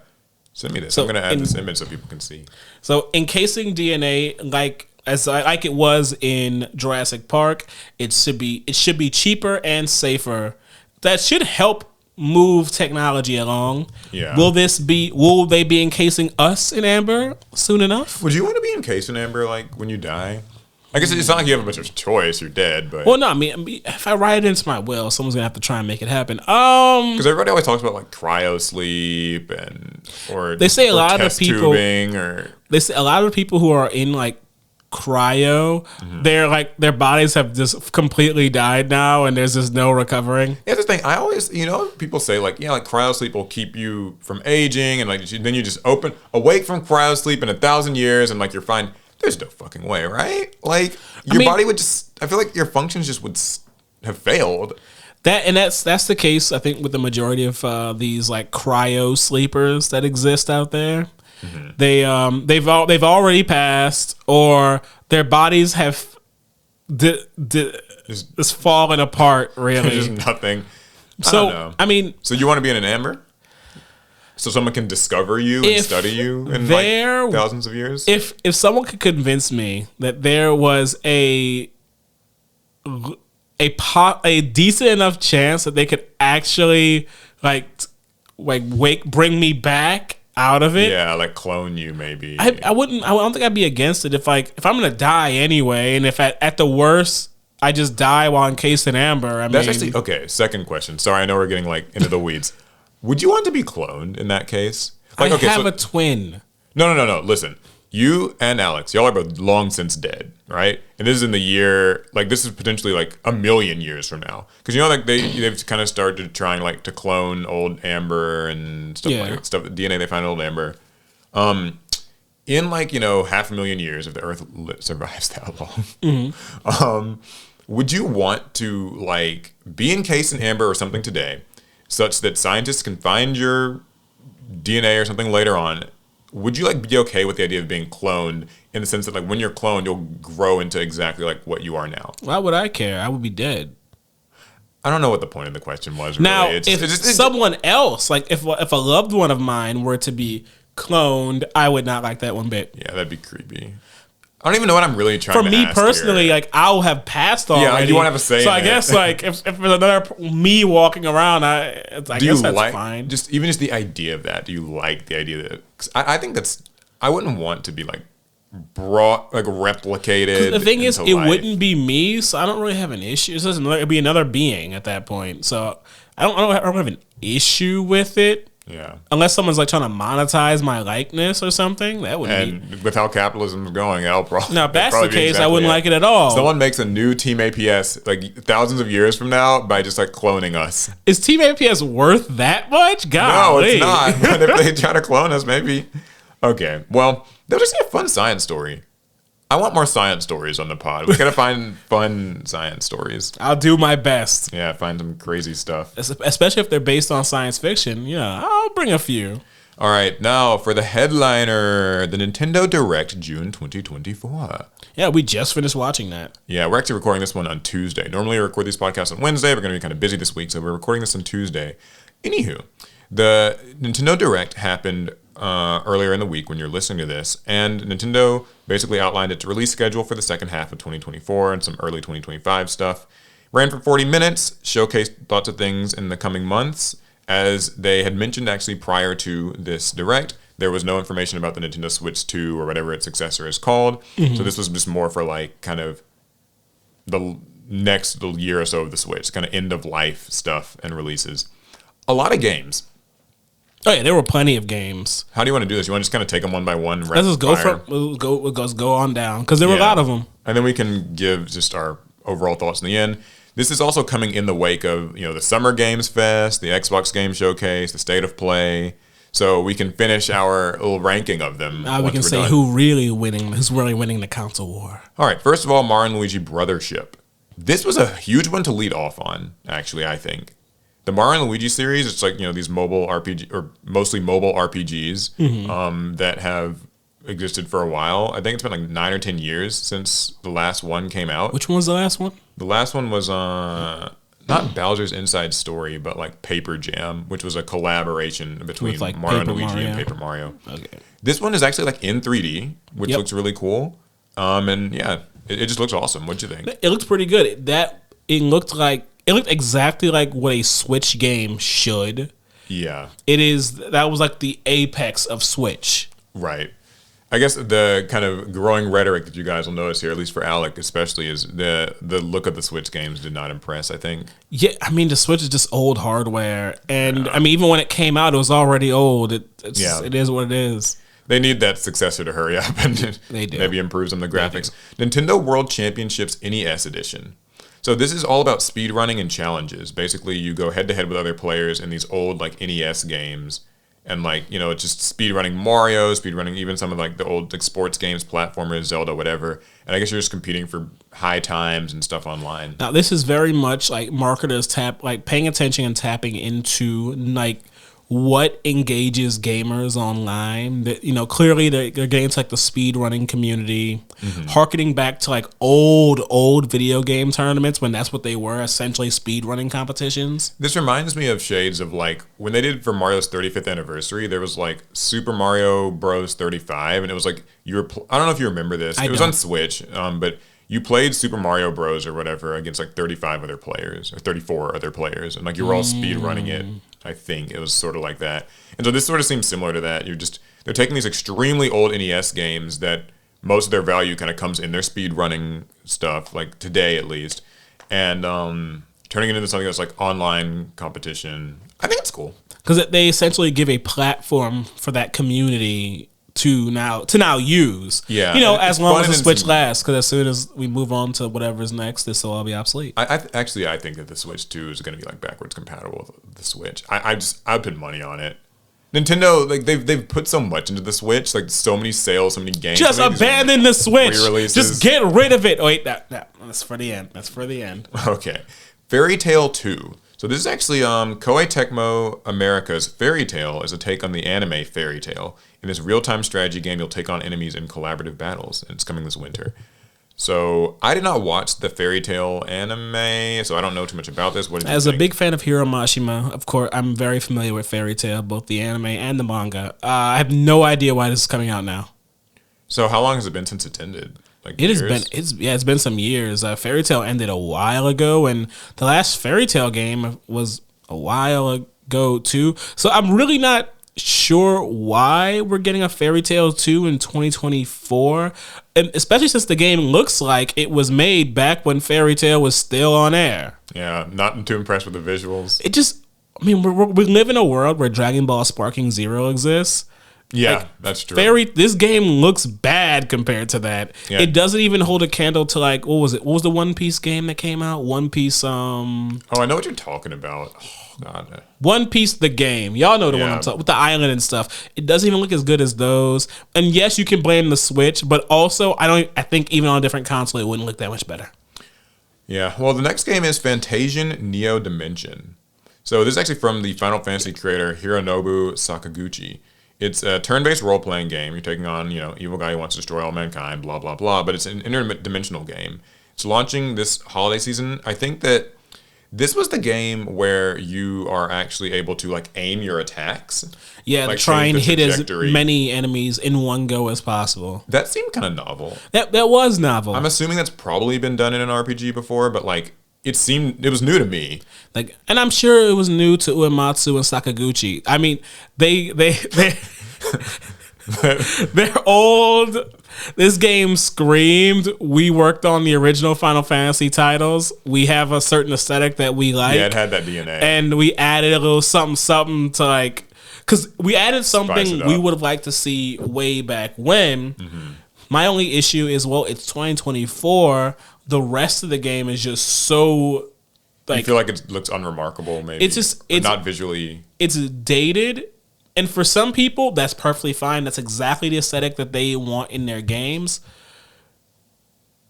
It's 2024 though, so there was one other cool feature with it where like you can trap monsters in a different dimension, like so like enemy mobs, and then you can like trap them in a different dimension and then stack them all there and then fight them all at once with your powers. That seemed pretty cool. The same concept as doing wall-to-wall pulls in Final Fantasy 14. Yes, like finding an awkward number of like 3 enemies or something. It takes more effort than it's worth. You'd rather just grab every single enemy on the floor, clump them together, and burn them all down with AoEs. Yeah, and I guess that's where you'll use this kind of creative battle system to do that. This game isn't bad. It just looks every bit of its like age and inspiration. Or inspired age. Yeah, every bit of its inspiration. Speaking of Final Fantasy, by the way, Final Fantasy Dawn Trail is going to be coming out soon. We are avid Final Fantasy players, so you will probably hear a little about that on this podcast. Okay, next is Nintendo Switch Sports got a quick update. They're adding basketball. Do you know, like, Nintendo Switch Sports, they're not as popular as Wii Sports were? Apparently it's still pretty popular. I know it's popular, but like, but those Wii Sports? Yeah, I know. They were at every function. Yeah. Like, if they had basketball back then, I know, right? Families would have fallen apart. Would have been great. It would have been. That would have been fun. Families would have lost it. I'd have been on that. Tennis and boxing was already too much. So up to 4 players can team up locally and online to shoot some hoops. Yeah, I think that's just dope in general. Yeah, sounds fun. Okay, next is Mio, Memories in Orbit. Wait, which one was that? So that was the one where it was like that creature kind of pulled away from... Oh, one of those indie platforming things. Yeah, kind of. It felt like an indie game for sure. Not much was really like shared about it. It seemed like it's just kind of one of those like abstracty looking platformer Every games. Nintendo Direct needs a game like this. It's for a group of people. They exist. I'm happy they got it. Disney Illusion Island. It's just getting an update. I didn't know it existed in the first place. I don't know what this game is, but Mystery and Manoth update. So I guess it's like a mystery sort of. You're really going to be like solving a mystery. But the detective's a dolphin. Yeah, yeah, he looks kind of goofy, which is weird because if I remember correctly, I was just reading a manga with a very similar idea. For some reason, a cop was a dolphin. Yeah, I didn't even know what Disney Illusion Island was, so this was kind of new to me. So I can't say much about it, but the update is like literally already out. So yeah, it's today, so go check it out. Or a few days ago now, probably when you're listening. Yeah, I guess if you play Hello Kitty Island Adventure. This is coming to Nintendo Switch. Also coming to PlayStation and Xbox, apparently, as well. Oh, okay. It's a timed exclusive, though, so Nintendo players are going to get to play this game first. It kind of reminds me of... It's like you're playing Hello Kitty, you're kind of on a little island, living, going on a few, like, adventures through, like, volcanoes and stuff like that. I know to us it doesn't sound too crazy, but I know there's a lot of people who are into Hello Kitty and all those other Sanrio characters. There's a huge fan base around the world, so I'm sure there are people that are happy to play. It's cute. It has Animal Crossing vibes, like New Horizons and stuff like that. It just looks like it literally like Animal Crossing is like, you pull up to an island and you're kind of just living this life in this island and all that, and starting a community. So felt a lot like that. Looney Tunes Wacky World of Sports. So it's got 4 different arcade-style sports mini-games, including soccer and basketball, all with a Looney Tunes spin, like falling anvils. I was very surprised. I would not have expected that for both Disney and Warner Brothers to have representation at this Nintendo Direct. These sorts of like kind of sportsy party games, not super impressive for me. I mean, obviously I'm not really like often in a situation where I'm going to be playing them, but I think that this stuff probably sells like hotcakes for like parents of just that have like multiple kids and stuff that they. I think in the West, recognizable like characters for the parents to buy their kids, it works. My only issue with this game is it just doesn't look all that impressive. I'm like, Warner Brothers, they could invest a little more. They could have put more money. This seems like outsourced to small studio. Give them a license to use the characters. Outsource it to a small studio. It's like make something. Charge like $30-$40 and just sell like hotcakes on the Switch because 1 billion people own a Switch. And mom and dad will buy this before they buy like outright shovelware. So yeah. Okay, Among Us also gets a free update with a new crewmate and imposter roles like the Tracker, which plants trackers, or an imposter who can turn invisible. I think it's weird to have a... I feel like announcing an update to Among Us on a Nintendo Direct is just... Yeah, doesn't even seem like it belongs there. That is a weird... I guess that's fine. People play it on the Switch. Do people still play a lot of Among Us? Look, I didn't play much of it to begin with, so I am not the person to ask. Farmagia. So it's a realm. Felicidad is a realm of monsters where a guy named Tin needs to take on a big army. So it's a farming simulator where you raise monsters to help you battle. It looks pretty cool, actually. Like you're raising these like animals, and then you kind of train them on like different combat things, and I think you're like making loadouts, sending them into fights. What are you laughing about? If you would have told me that I would see 2 instances of Hiro Mashima designs during Nintendo Direct in the same Direct, I wouldn't have believed you. But here we are with it. I got kind of like Dragon Questy vibes with how like Dragon Quest has Akira Toriyama designs, and this one just uses Mashima designs. That game just felt weird to me. It felt like Hiro Mashima's style with like how the monsters looked. It felt really kind of dissonant. Yeah, I mean, the gameplay concept is cool. I think that this is certainly something that feels like it's fun to probably just play like on a mobile console, which the Switch is. Which it very much is. No, it's again, some of these games it's like not really for me. But I think for the people who like this genre, power to you. Right? Like I might need to look at it more. It might be better than what I think, because like I do kind of get some like Monster Ranchy vibes. The designs are cool though, like 100%. This little lion thing or whatever. This is like pulled straight from Dragon Quest. So one of these games like has like a lion looking thing like this, right? I mean, many games have lion looking enemies. I don't know, like the lion, but it has like horns. Anyway, okay. Donkey Kong Country Returns HD. This is just the Wii game Donkey Kong Country Returns, but just kind of like upscaled and perfect Switch game. Yeah, kind of a perfect Switch game. It reminds me of how like the Switch got a lot of those like games from the Wii U, just kind of deluxe editions. They're also supposedly adding levels from the 3DS version of the game, so there's going to be a little more content there as well. That's it. And there's not much to say. Yeah, it's Donkey Kong Country. It's good. Okay, Dragon Quest 3 HD 2D remake. And also Dragon Quest 1 and 2, which will also be getting those at a slightly later date. So these are really cool for Dragon Quest fans. Those games are very, very old, and being able to like reimagine them a bit with this 2.5D thing I like that like cool. 3D-ish pixel art, I guess is how I describe it. I personally would rather an announcement of Dragon Quest 12, but hey, they've announced Dragon Quest 12. That was over 4 years ago. They just haven't shown anything.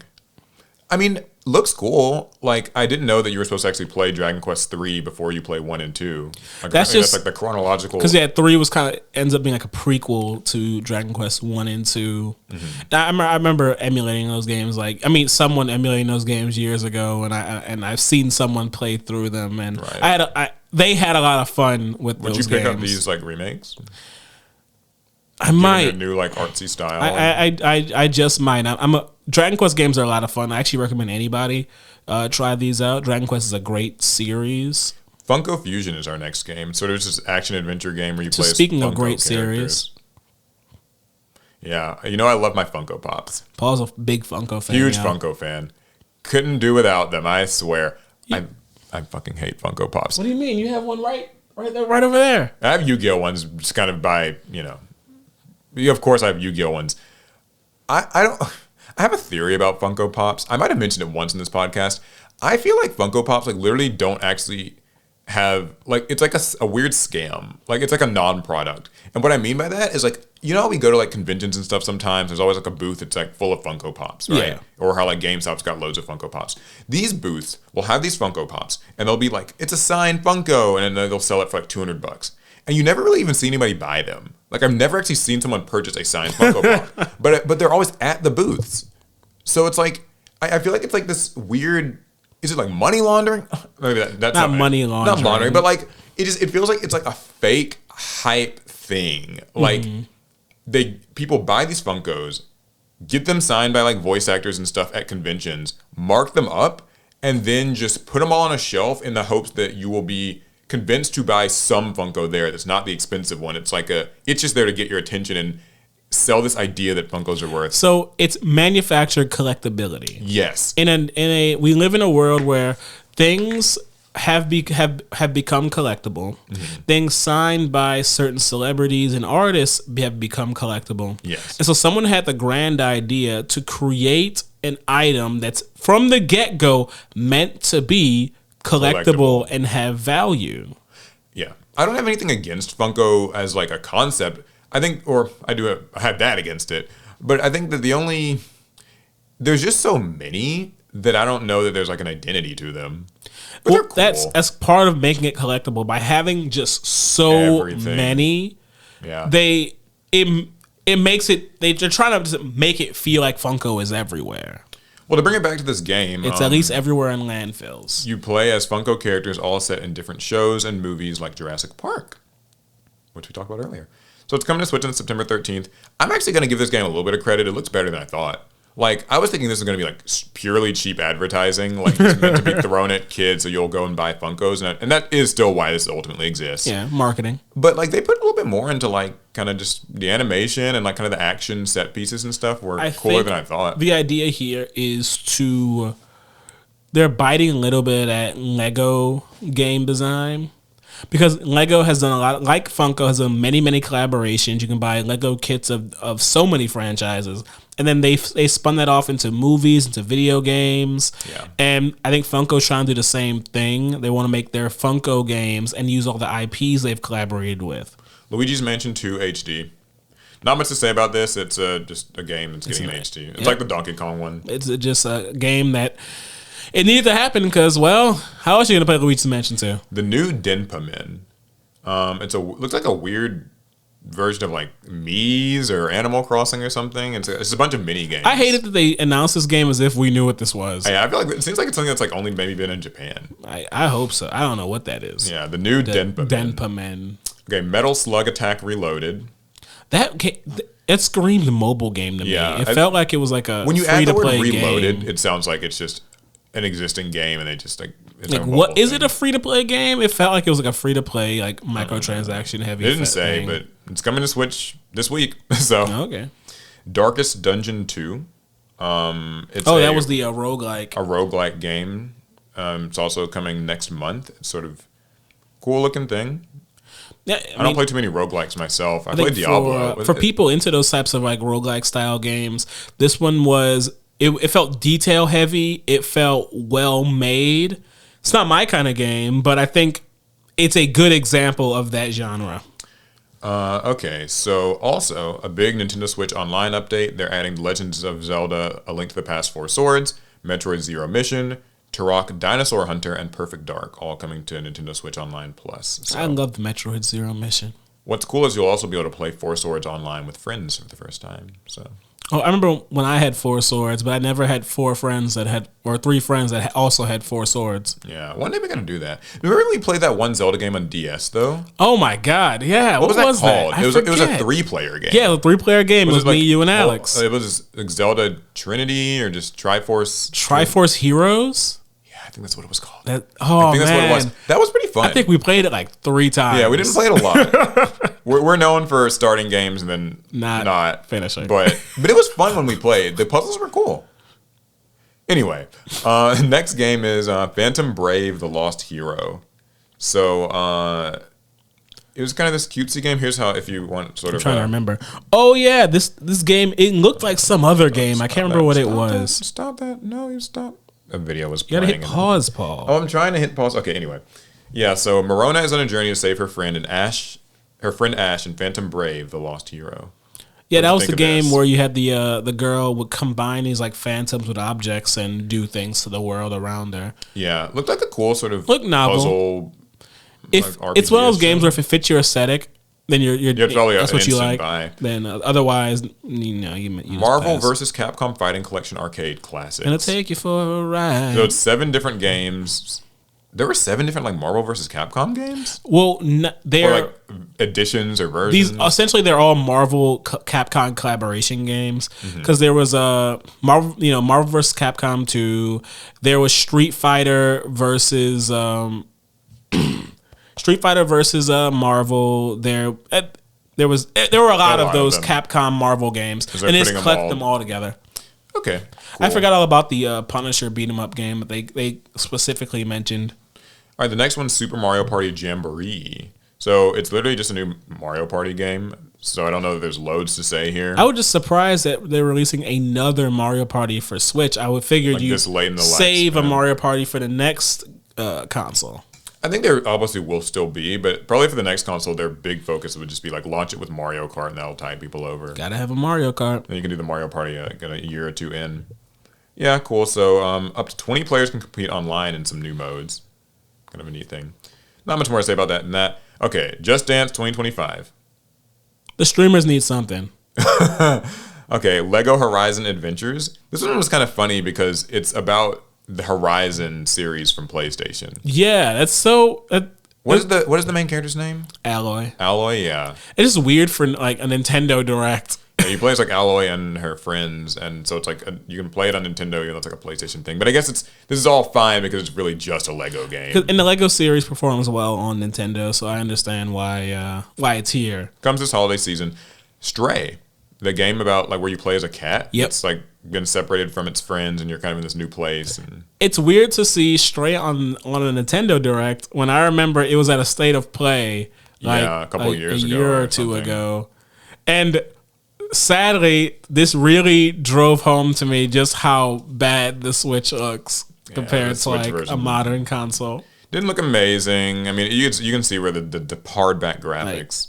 Stray it doesn't look good on the Switch, but the game concept was so novel. I think a lot of people would like to finally be able to enjoy it on their Switch. If you were like a kid who only had a Switch, and Tales of the Shire: A Lord of the Rings. It's just there's like a life sim. Animal Crossing, another Animal Crossing, but Middle Earth. Yeah, Lord of the Rings characters. Ace Attorney Investigations Collection. That one was Ace Attorney games. One apparently that was never released. I think it was only released in Japan. Yeah. So it's just a kind of a compilation game.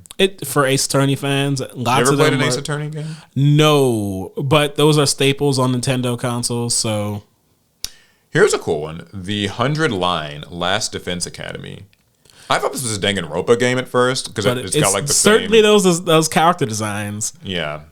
It's I guess it's sort of like tower defense looking or like it's more of like a strategy game. And even though I don't play too many of those nowadays, because it has that Danganronpa aesthetic, I'll certainly be trying it. Romancing Saga 2: Revenge of the Seven.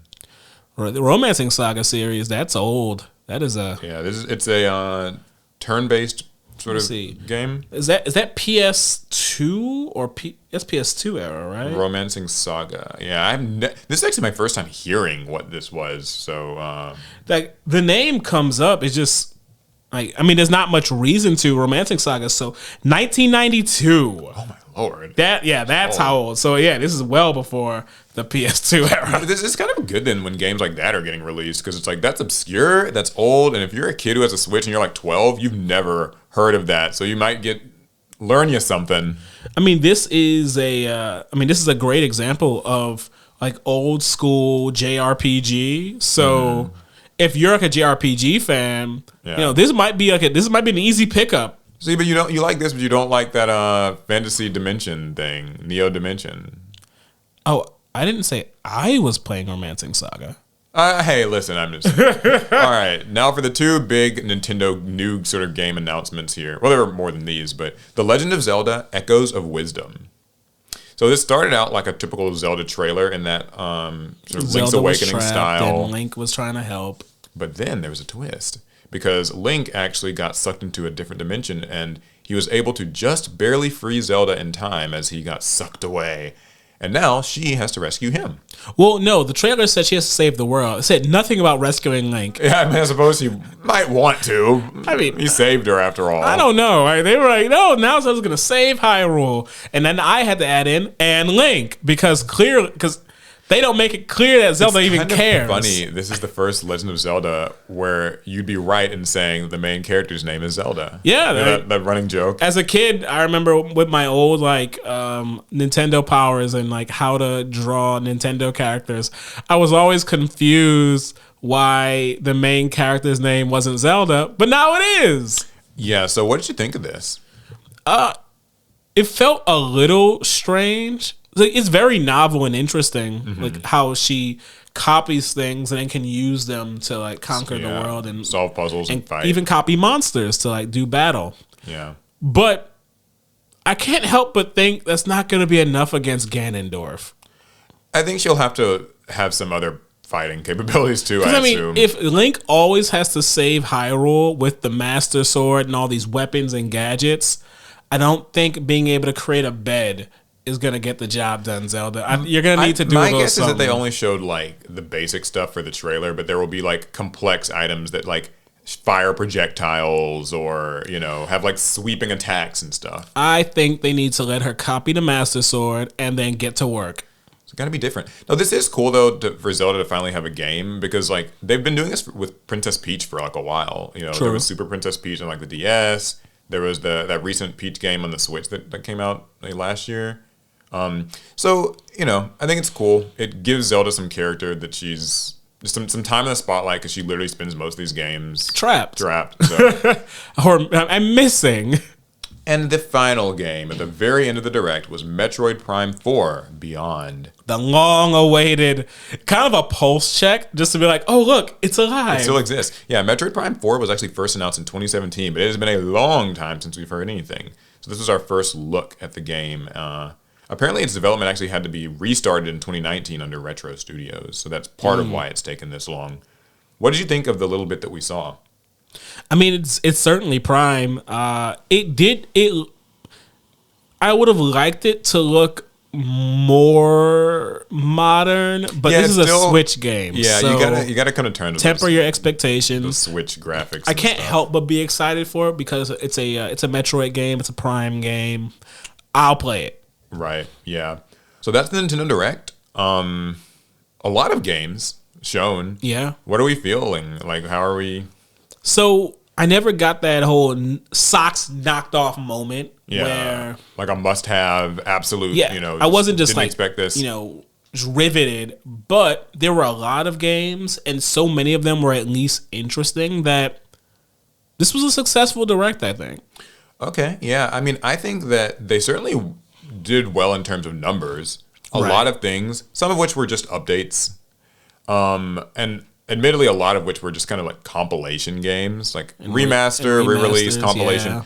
So that certainly padded it out. But I also think that kind of makes sense. This is a console that they have, like I already said, is in its like last full year of, you know, being their thing. Like they've announced that there's going to be a successor. So we couldn't expect anything absolutely huge to be coming out for it. But I think that there was a lot of variety here. A big focus on RPGs for sure, both in terms of re-releases and new ones. Big focus on kind of the life simulator type games. You know, there's the Hello Kitty one, and they're gonna get Metroid Prime 4 out before the Switch one is dead.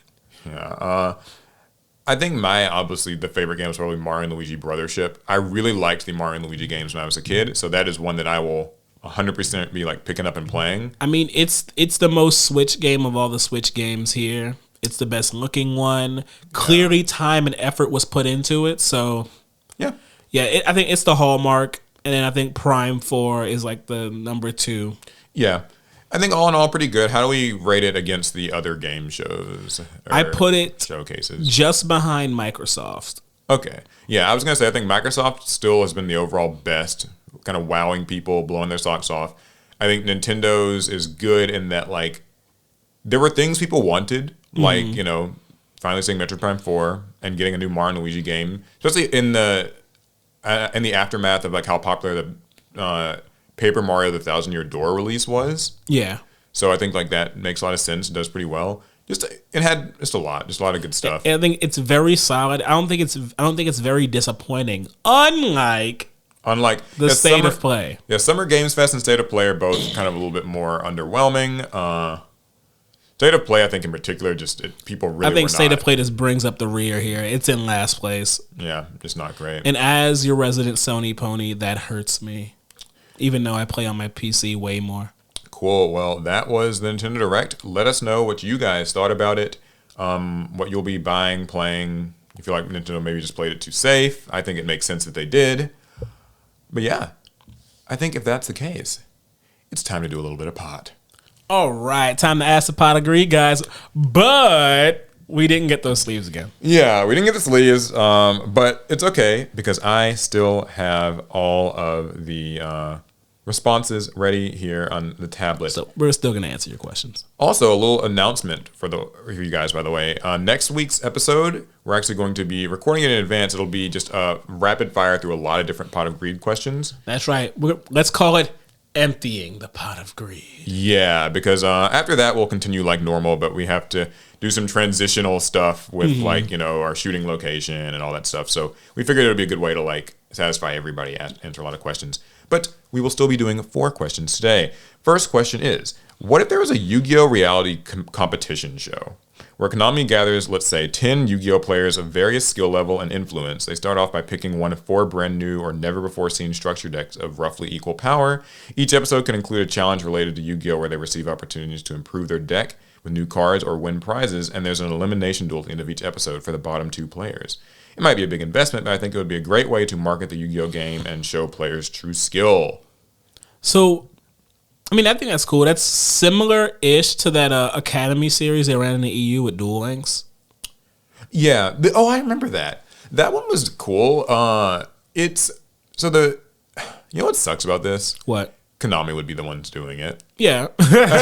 And I don't say that to just rag on Konami. It's just that, like, listen, we've worked with Konami on things, and we've kind of seen how, like, we did, like, deck flexing and stuff. Yeah. And we saw, like, the Duel Links thing and stuff went. The concepts are fun, but they are under so much... Too much scrutiny. Too much red tape. That, like, anything that you... A lot of times when you get the final product out of that stuff, it feels so sanitized. Safe. And, like, just that it might be hard for people to really be their own person in something like that. An idea like this can be so fun and crazy, but you'll have to temper your expectations and shave a lot of it down for that to be a Konami product. A lot of expectation and potential will just have to be lost. It would have to be, like, the only way for stuff like this to really be fun is for it to be done by someone like a Ludwig, a Moist Critical. It's got to be somebody kind of independently doing it. Because with Konami, you know, not to get like too into the nitty gritty of this, but like, for instance, if you're doing like a sponsored video with Konami, you have to say like game mechanics exactly by their legal name. So like there couldn't be a fun testimonial where someone says, "Oh, but he had all these hand traps and I lost," because you're not allowed to say hand traps. Hand trap doesn't exist. Hand traps don't exist by like Konami's sort of vocabulary. And so, you can't say like I'm going to pop a card. You have to say I destroy a card with the card effect, or like, so you have to speak in this way that just feels sanitized. It's so sanitized, and I think that it would just take away from the fun of like a reality show. Reality shows, while they're not really reality, they're all about portraying like real people, regular people, people's like feelings and emotions and relationships, and like a lot of that probably couldn't come across. No, the idea is great. Konami is going to be the one to do it, and like based on how this question was structured, this person's like, oh, you can give them like never before seen or unreleased structures, and only Konami would have the power to do that. And then, oh man, and we know how Yu-Gi-Oh players are. We don't always use the cards properly. We misplay. We can cheat on accident. Konami could never allow us to misuse a card to. Yeah, it'd feel like, I don't know. Anyway, okay. Next question. Then to ever imply a card might be bad. This is from Sincho again. Here's my next question. If you lost your memory from an unseen event, do you think Yu-Gi-Oh could help you recover said memories? So, like, for instance, you got into an accident and you got, like, amnesia. That happens. If I had amnesia, most of Yu-Gi-Oh would help. The Yu-Gi-Oh card game, I don't think would help too much. I think I'd still think Ancient Gear Golem is the coolest thing that's ever existed on this planet. Do you think that, like, seeing that Ancient Gear Golem might jog something for you? I don't know if that is. I mean, it's hard to like.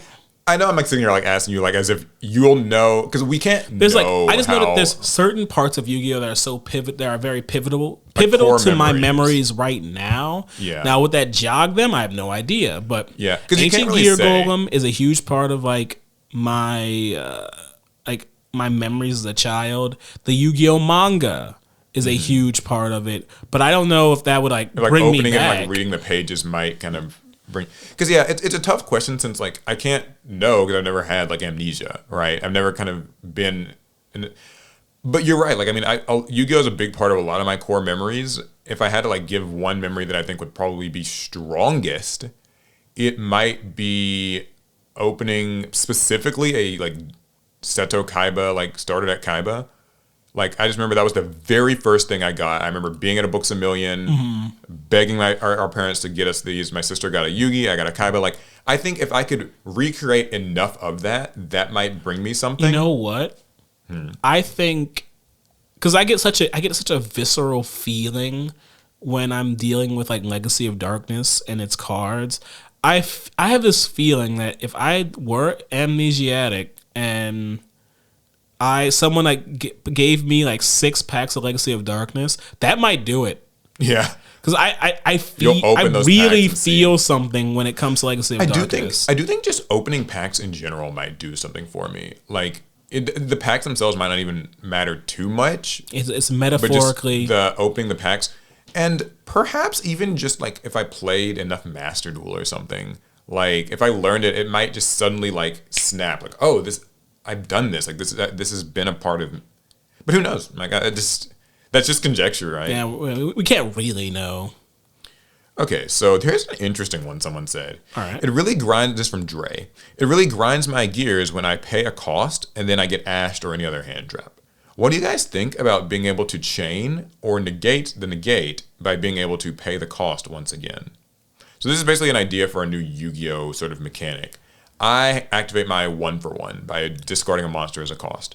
You Ash Blossom it. Right. I can now say, okay, well, I'm going to discard another card in response to your Ash Blossom to get my 1-for-1 effect again. Woo!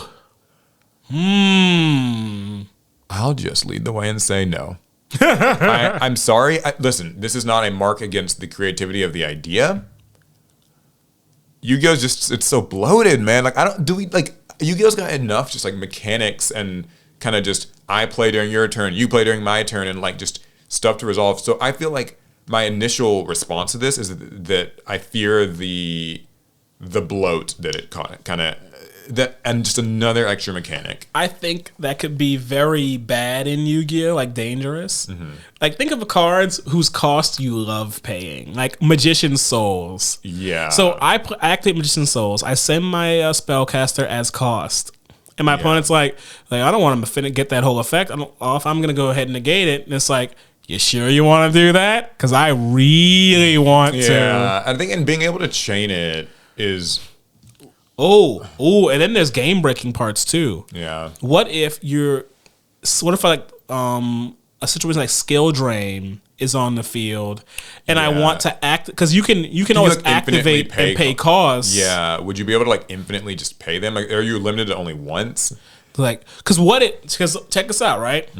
It's Magician's Soul sends a spellcaster. Yeah. What if I send every spellcaster from my deck by continuously activating this card, and now all that's left in my deck are the 5 pieces of Exodia? Well, my understanding of what this person probably means is that you can only do it in response to an effect that would negate it. So like I ash something, and then you can like chain it against the ash. But then I guess I wouldn't have another ash. Unless I have a second thing that can negate it, then you could...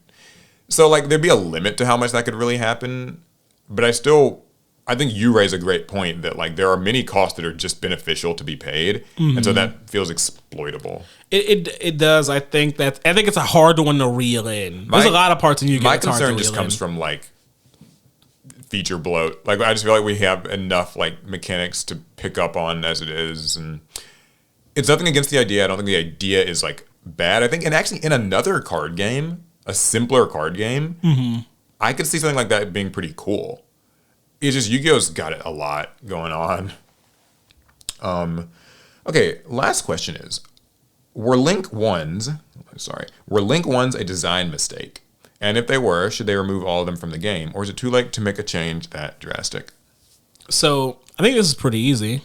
Yes. Yeah. They were definitely a mistake. They were. They should not have done that.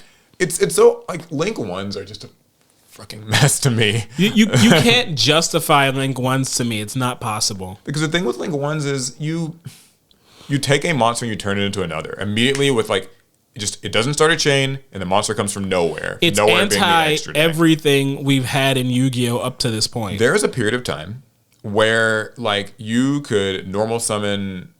like Sangan, turn into Salamander and Almirage, search for like Crusadia Arborea, and like start a whole like the artifact Scythe combo. Like there, and like I've played Master Duel, and like people have like built boards off of like normal summoning a dead hand trap in their hand, turning into some Link 1, and like OTKing me off of it. I really truly do not like Link 1s as a concept. I think that the extra deck, you can say a lot of things about it.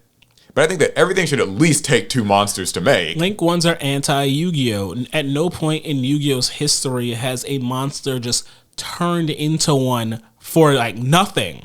We had the most I can think of are LV monsters that leveled up after meeting very specific criteria. Yeah. But monsters is becoming other monsters. That's not a Yu-Gi-Oh! Thing. And the thing is that Link 1 sort of that whole design philosophy or whatever has now... I made an entire video about this.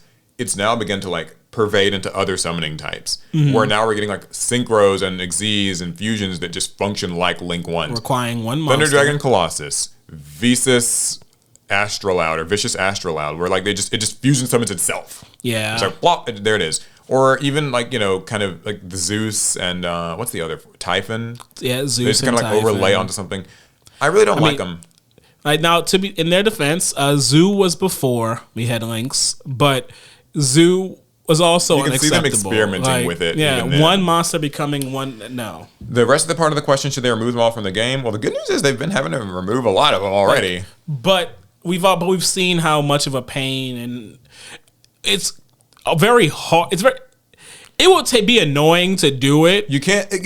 It's a little too late now. Like the genie's out of the bottle. Yeah. But I don't like them. Yeah, hate them.